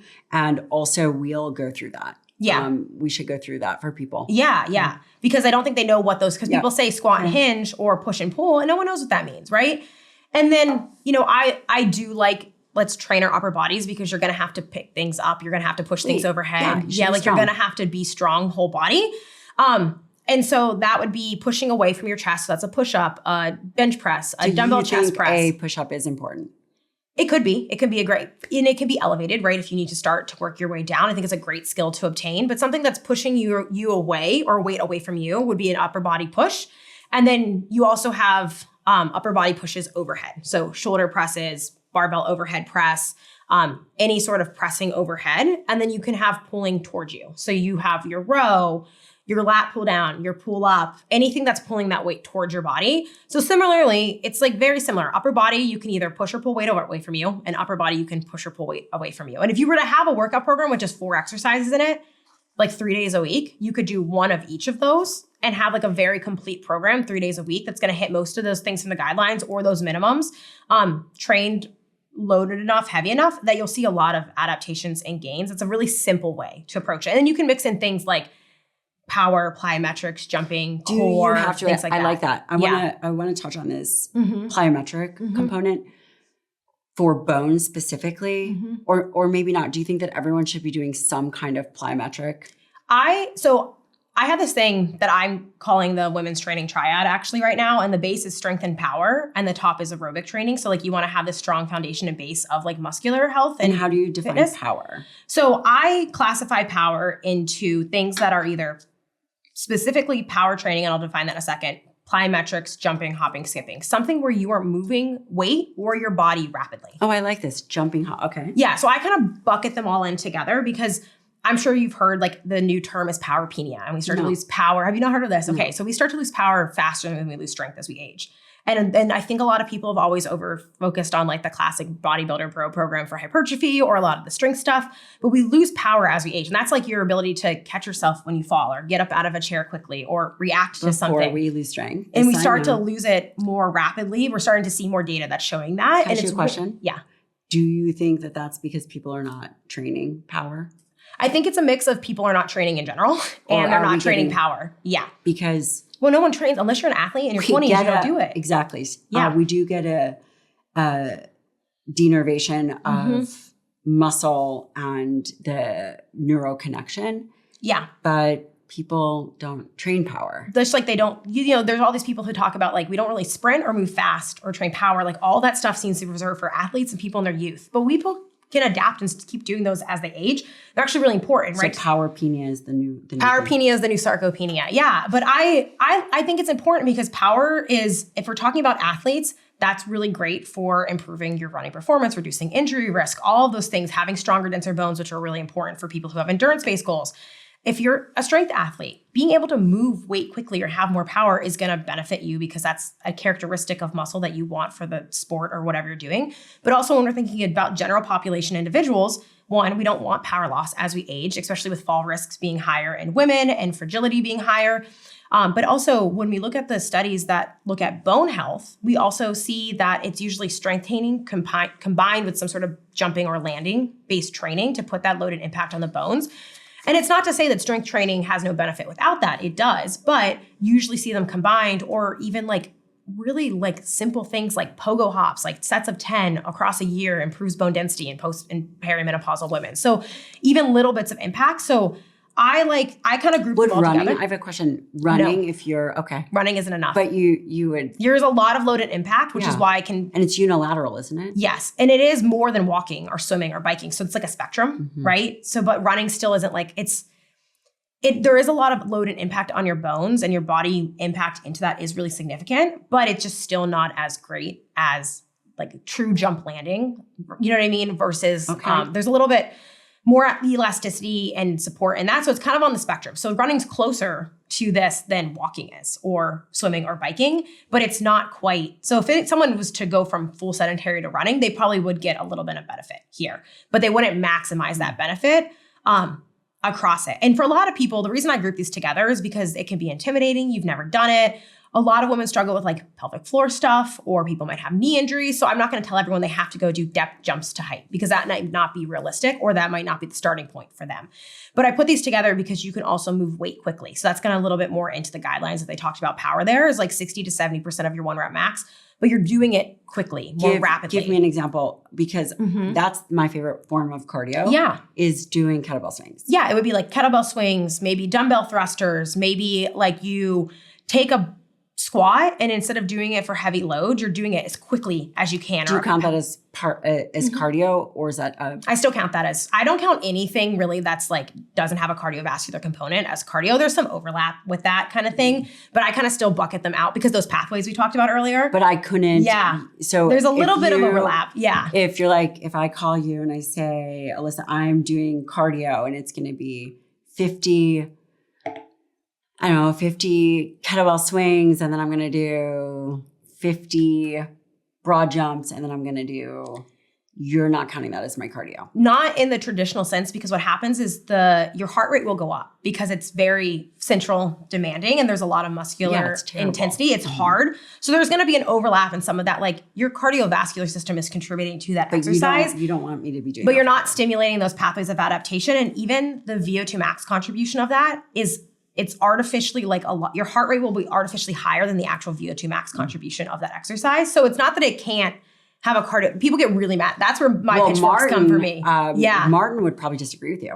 Really? Yeah. I think there's an overlap there. But I think when we think about like true aerobic stuff, I usually like if you're to do something like that, because I do stuff like that too. I love throwing in like a bike or a ski or a row in it. So there's still that like traditional, because you can't get as much power output like aerobically, I guess, or even anaerobically from something like a kettlebell swing as you would if you went on a rower and did a max 1 minute effort, so to speak. So I think that I like I'm not against those things, I do them. But I think that I usually like to say, like, let's throw in some sort of component of like classic cardio. But you like this for power, because we're talking about. Yes, but I like it for power. Okay. How often do people need to do some kind of power in an ideal world? Yeah. Or someone who is or has been training. For example, me, because now I got to start jumping. Yeah. You could start with like 1 day a week or even spacing it out. Say you lift 3 days a week. You could put it a little bit in each one of those programs. Or some people do like a whole day dedicated to that. But you want to start out with less and build, especially if you're doing like jumping or landing or plyometrics in that more formal sense. You want to start with just 50 But the hops goal in a day. is 50 hops in a day, every day. I think that and then you makes can sense. build, or Okay. you can build in so you might start with pogo hops, really simple double leg hopping if you haven't done a lot of this before, because this is also a lot of stress but and not strain on a pogo. No, not a pogo stick. They're called Okay. they're just little hops, very, very gentle. What about jump rope? That could be a great example of that too. I just tried that recently. I almost totally wiped out. Yeah, it's hard. So it's just, you can start with really low level plyometrics, but then if you want to keep gaining skill, you can start going from double leg hops to single leg hops. What's or the alternating. minimum effective dose to, there's the maintaining the power that you have, and then there's improving it. Yeah, so the suggested hops or landings or whatever you want to call it in traditional power plyometric jumping type literature is somewhere around 50 to 100 hops a day, but you can build that up. But again, it takes that building of it. No, we don't. Yes, but even there's some of the studies I was mentioned earlier that are doing just a couple sets of pogo hops, and they're menopausal women across a week. I think that's awesome. They were doing maybe at the end 100 hops a day, a few times a week. Awesome. And it's nothing aggressive. It's nothing crazy kind of thing. I don't think we have a minimum for if you're doing speed rep back squats. I don't think there's a threshold minimum we have established for that kind of thing. But yeah, you just want to make sure, because for a lot of people, you can get injured if you just go straight to doing what I do. And if you start doing lateral hops to box jumps, that might be a little aggressive. But you can start with this, and we still see these improvements with this seen with it. And then you can obviously keep going and keep progressing from there. The thing is that I don't think we have these trials in older adults where they have them do strength or power training, and they do see these improvements. But there's sometimes so much of a disconnect between performance literature and health literature that we don't have this well, if you get to moderate level plyometrics, you actually have XYZ health benefits from it. It's kind of, right now, you can just think of it as a spectrum. Okay. We talked about the strength, the power. What else? You said there was the triad. Yeah. So I call that and really I call it the women's training triad, because that's just I've now just kind of been talking a lot more to women, but it's really just performance for health, longevity, fitness. And essentially it's just a foundation of strength training. So strength, hypertrophy, gaining muscle, being strong, getting those training sessions, but then also having that power, that moving fast, quickly type. That I kind of group those together on that foundation, because your strength and power can complement each other. They don't have to necessarily be thought as different. I think when I tell people they should do stuff power-based training, they're like, when am I going to fit that on top of everything else? I'm like, put it in your workout between your warm-up and your main sets. Just include it into your training day. It doesn't have to be its own separate thing. And then good programmed cardiovascular training. And when I say that, I mean that. You're smiling. Yeah. So many people just either do inadequate cardiovascular training where it's not stressful enough. They're going for a passive leisurely walk. Their heart rate's barely getting up. There's no really stress or strain on their body. Or women just do this thing where they just drink from the fire hose of every group fitness class under the sun. Or they do a lot of moderate intensity all of the time, unintentional training. And all of that stuff is junk training, you mean? Kind of, yeah. It's not that there's zero benefit for health from doing that, but it's usually not specific enough to get any meaningful adaptations past that baseline phase of gaining adaptation from just doing it, right? I used to do that. Yeah. That was me. It was just kind of low level. Mm-hmm. But, in retrospect, it probably was improving my VO2 max at some point, but maybe not specific. Yes. How much, because that was one of my questions. The reverse question is the minimum effective dose for someone, the cardiovascular aspect, for someone whose primary goal is strength. Yeah. So I think the minimum effective dose is getting to at least the exercise guidelines, right? And then from there, you can do more. That's where we can kind of tie in those conversations too of intensity versus mode. Because if your main goal is strength and hypertrophy and you just want to do enough cardio to not die early, do it on a bike, do it on a rower. You don't need to run unless you want to run and you enjoy running. But also the intensity will, like we talked about earlier, influence some of that interference. So zone 2 gets a lot of hype, good or bad, right, wrong, indifferent. Intensity will. So if you do a really, really intense cardio session, it's probably going to have that carryover effect that we talked about earlier on that strength session. So if you're going to do a really intense cardio session, pairing it away on a day where you don't care that it's interfered by your training session from the gym the day before because you care more about that strength, or it's after, or it's separated by a rest day. But that's where like kind of some of that conversation around zone 2 is helpful too, because zone 2 is like less fatiguing. If you wanted to do more volume and you're not wanting to interfere with strength, you can do more of that zone 2 because it's less totally fatiguing and kind of get more volume in there. But I'm a big fan of like, I think everyone should do at least 1 day a week of higher intensity training, whether that's HIIT training, sprint interval training, threshold training, whatever it is, like something that's pushing you above that zone 4 to zone 5 plus. I think 1 day a week. And for many people just starting out, like you can, like a lot of studies take sedentary people and put them on bikes and have them do HIIT. It's not like you can't do it, but if that feels too intimidating, you can start with lower to moderate intensity activity and build up to that with time. But I just want to start sprinting right on the road flat. Yeah, on but day we one. want to hear about what is in an ideal world. We all recognize that it takes time to build up, but the end goal is you want to see everyone doing some type of high intensity interval every week. Yes. Is there a length of time?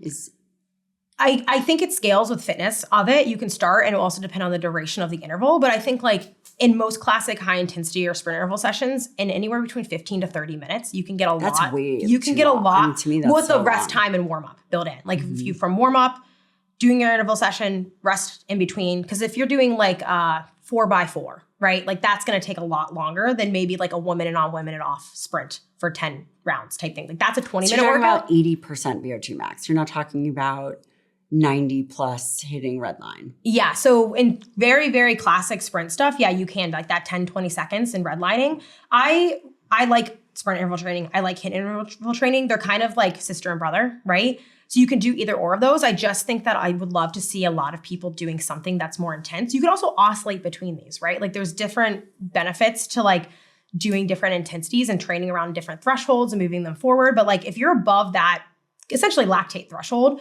And do we care about that? Why do people care about a lactate threshold for a normie like me? So from a normie, the reason you care about your lactate threshold more than anything is not because you care about your next marathon performance, is because you mean the one that will never happen? Yeah, exactly. Okay. Like I care about it because it's allowing me to run faster at a higher power output with less physiological fatigue.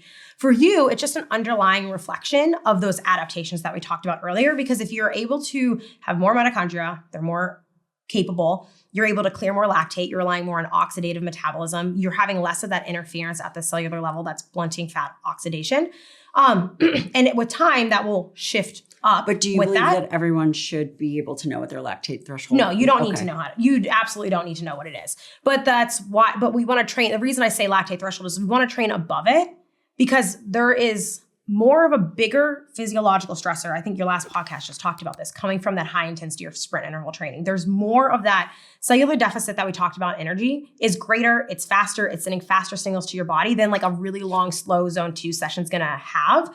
So people who aren't training a lot of cardio, you know, the exercise guidelines of like 150 versus 75, it's basically the more intense you do it, the less you have to do. So if I say at least one, because I'd love to see everyone do at least 1 day per week. You could probably do 1 or 2. I don't think people need, I think 4, 5, 6 days of, because the more days of the high intensity you do, the less quality it's going to be. You're not going to be able to sustain that output every single day. But you could do like a more classic HIIT day and then a more classic sprint day. You could do those circuit interval type workouts that are mixing in. This. Yeah, like you could do Saturdays, that as part of that. Yeah. Saturdays are high intensity. We do a little bit heavier weights, but Saturdays are high intensity. And then typically we do some kind of sprint interval a few times, depending on how my nervous system is. And when I say that, that sounds so just arbitrary. Yeah. But like I was traveling. Yeah, no, I totally get it.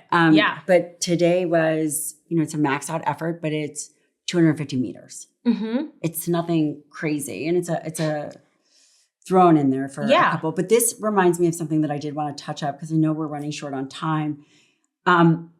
Nutrition for the hybrid athlete. And I am cautiously saying athlete because, again, there are these buckets where we say, okay, well, you're a lay person, a regular person, which I would consider myself in that. And then there's athletes. Yeah. But I would say for overall wellness, that there are certain risks that I think are real for women. And it says hybrid athletes here. The team and I were talking about this, who the relative energy deficiency in sports, so REDS. What have you seen with chronic low energy availability and just muscle and hormone function, bone metabolism. Are there early warning signs that someone is in this energy deficit? Yeah. And I think that so many women that are pretty active will not identify as athletes. So they don't think that they're highly active. And they don't realize that even taking like the jumps from like, oh, I'm doing the minimum to doing like the 150 to 300 minutes. If you increase that demand on your body and you don't match it with enough physiological resources, it might not prioritize hormonal health. So this isn't just a conversation for I mean, I train 8 to 12 hours a week. This is not just a conversation for me. You don't have kids yet, do you? No. But like, that's like, people think, well, Liz, like you're crazy, you're extreme. This matters for you, right? Yeah. But even the woman doing 3 to 5 or building up to that, like training for their first half marathon, they've never been exposed to the higher volume of endurance. They often don't match that increase with that. And so do you think that it is, in our practice, we work with a lot of people that are very physically active and strong medical. And one of the things that we see is that when they jump up their training, it's not that they're actually hungrier. They get to a point where they're actually less hungry. Mm-hmm. Yeah.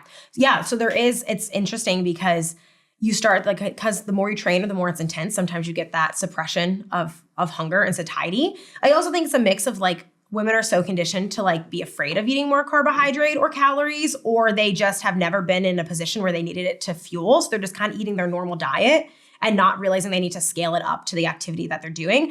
You know, again, a lot of people, they'll be like, when I talk about the importance of carbs or increasing carbs or intra-workout carbs, they're like, well, what about metabolic disease? I'm like, but I'm not talking about eating past your body's capacity for that. I'm talking about matching your body's need for that. And so what happens in women is that when you have these energy deficits, so that's like chronically across time, you have these big deficits of energy that mix match between your activity level and what your body needs for physiological function, it will start to basically like downregulate and or deprioritize hormonal function because it's a costly, and it's like, it doesn't want to make a baby if there's an environment that has scarce resources. So that's where more of the, you know, we talk about the cycle training, like a bigger risk for female health is the downregulation of the menstrual cycle. Like that is a, you know, you want to talk about increased stress in the body and cortisol and inflammation and the bone women risk. that want to get pregnant, that's one of the things that we have them make sure that they're eating breakfast.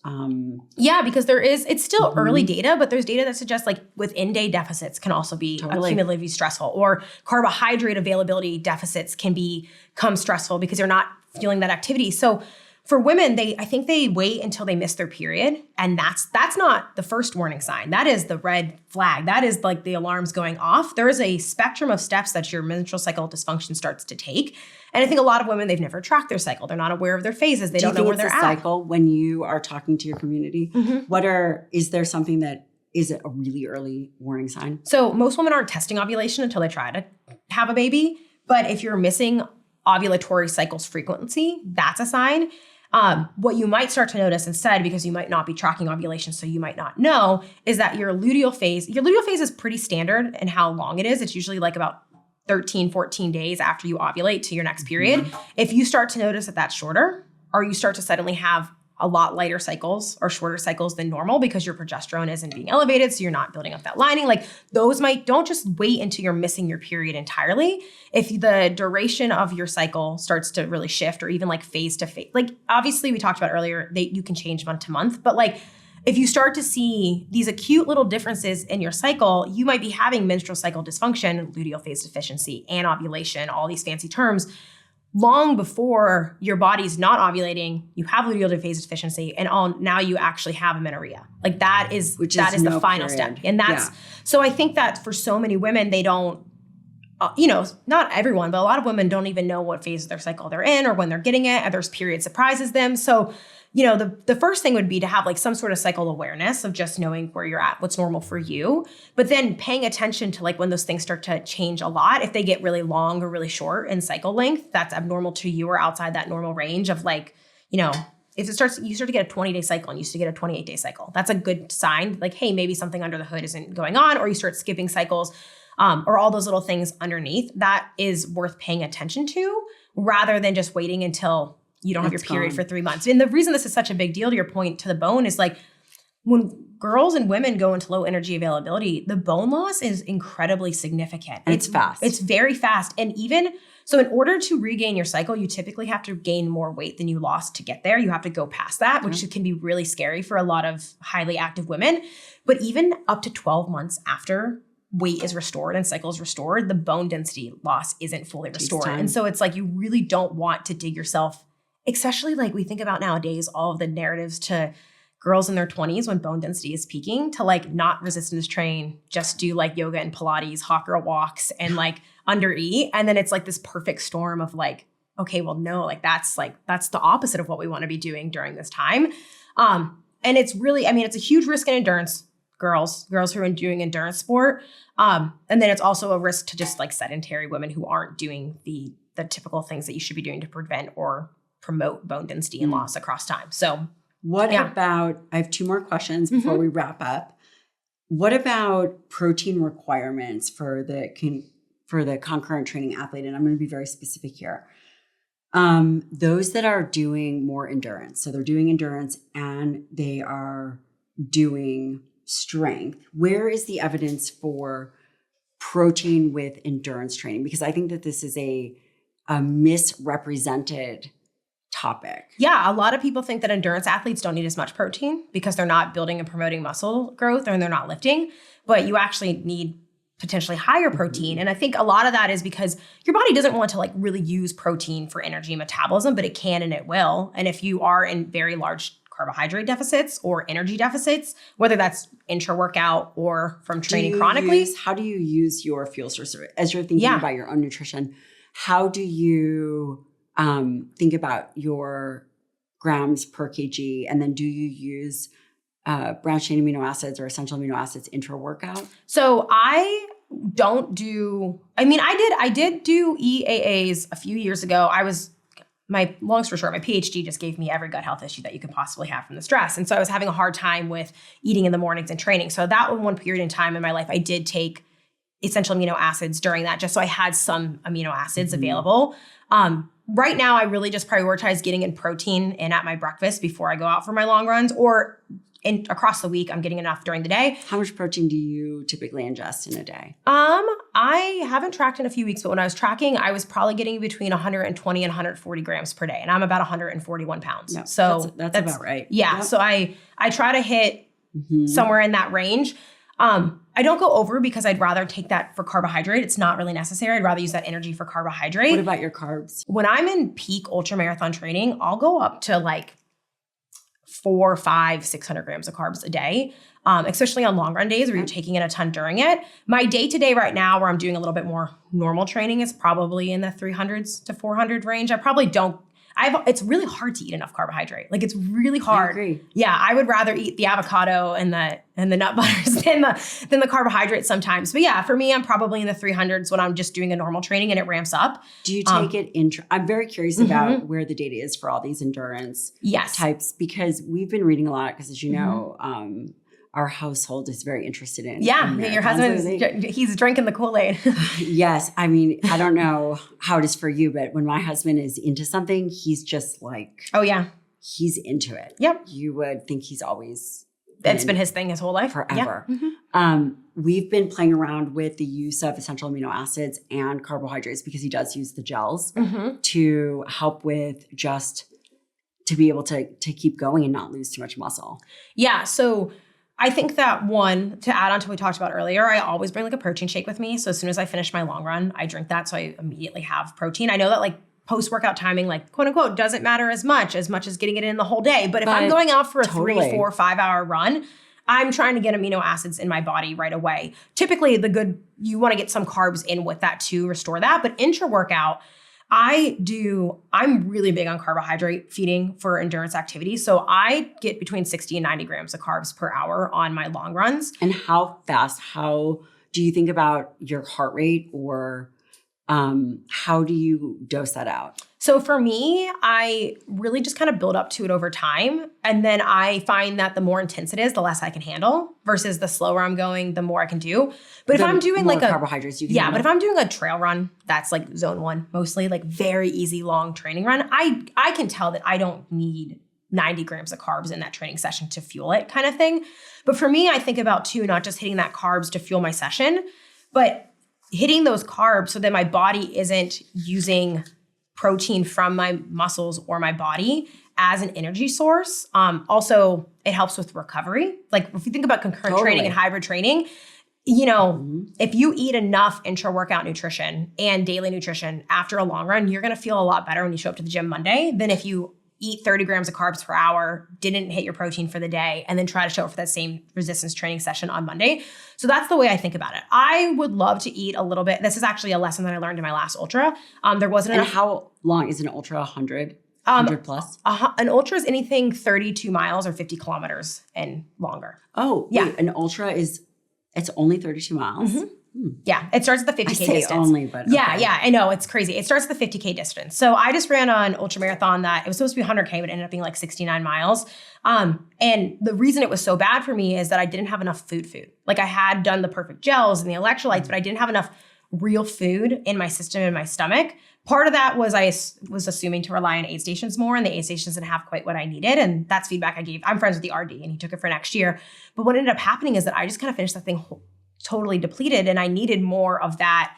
What we see in ultra endurance is that you need a little bit of protein. You want some protein. And it's nothing crazy. It's like something like 10, 15 grams an hour. It's nothing crazy that you need to get in. I do struggle with GI issues with running. So for me, I have to be really careful about like the sources of protein, more so fat. Like protein's kind of easy to get in and digest in a liquid form. Why not use, this is exactly why we use the essential amino acids. That's exactly right. And it's really something I should do. A lot of gels historically in the past used to have them in there, but that was because of the way that essential amino acids interact with the brain and fatigue and which delaying that talked fatigue about, which kind is of thing. What we were kind of talking about. Yeah, earlier. I have thought about that more. I got away from it the last few years, but I thought about that. I was like, it would be great because honestly, like that, I'm not so much worried about like muscle loss when it comes to my training because I'm still resistance training during it. But don't you need recovery? But in an event like that, especially now that it's like kind of popular to over race, like ultra endurance and marathon races, that's one thing I don't do. Like I know like we talk about muscle loss and preserving muscle. I take seasons intentionally where I really just lift a lot. I'm still always running or doing endurance training, but also I can handle a lot more without that interference on my body because I raise the floor.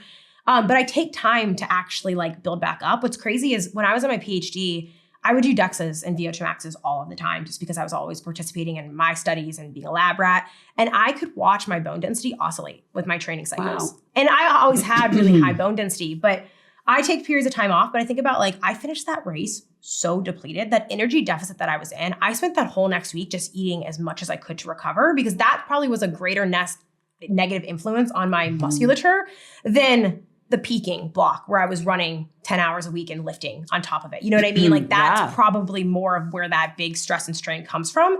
So I do try, like right now I'm ramping back up lifting. I'm doing a lot more, like I'm going to go into an intentional season of at least rebuilding that back. And that's like my big thing with hybrid training is I call it the seasons approach, but it's how athletes train. You're not just doing 100% endurance training all the time. Like you need to spend time developing strength and in hypertrophy. And especially if you're someone who lacks that and you've never built that, you really should take a period of time actually like scaling back the endurance so you can create that recovery space to ramp up and build. And that's really important message for women who've neglected strength training their whole life or endurance athletes who have never really strength trained. They just have always done endurance training. It's really hard and scary, but like taking a time where you step back and you really intentionally drive up that, spend a year really lifting. Right. And I love that. I love that really, advice. Yeah. I tell it to women too all the time. I'm like, love that advice. Spend a year. I call it like spend a year, like not like chronically yo-yo dieting and flipping between workout programs. Just spend a year eating and lifting and it will change so much in your life for you, but you have to just give it time, right? Because muscle is really slow to adapt. But I really like that year of all in. It would be great if muscle was as easy as fat to gain. Yeah. It just really, for some reason it's not. Yeah. So that's kind of like to round up my whole philosophy there on all of that. Hopefully that touches on all those last little bits that are cliffhanging for people. Because at the end of the day, I know we talked about endurance training a lot and some strength training. Like I need people to always walk away from conversations with me knowing that I'm very pro lifting. I am very pro lifting.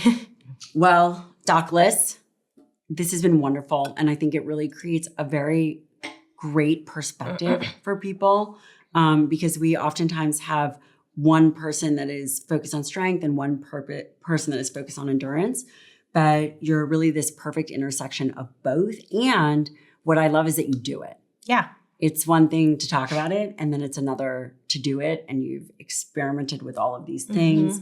And I am excited for your book and all things to come. So thank you so very much. much. Yeah. Thank you. Thank you.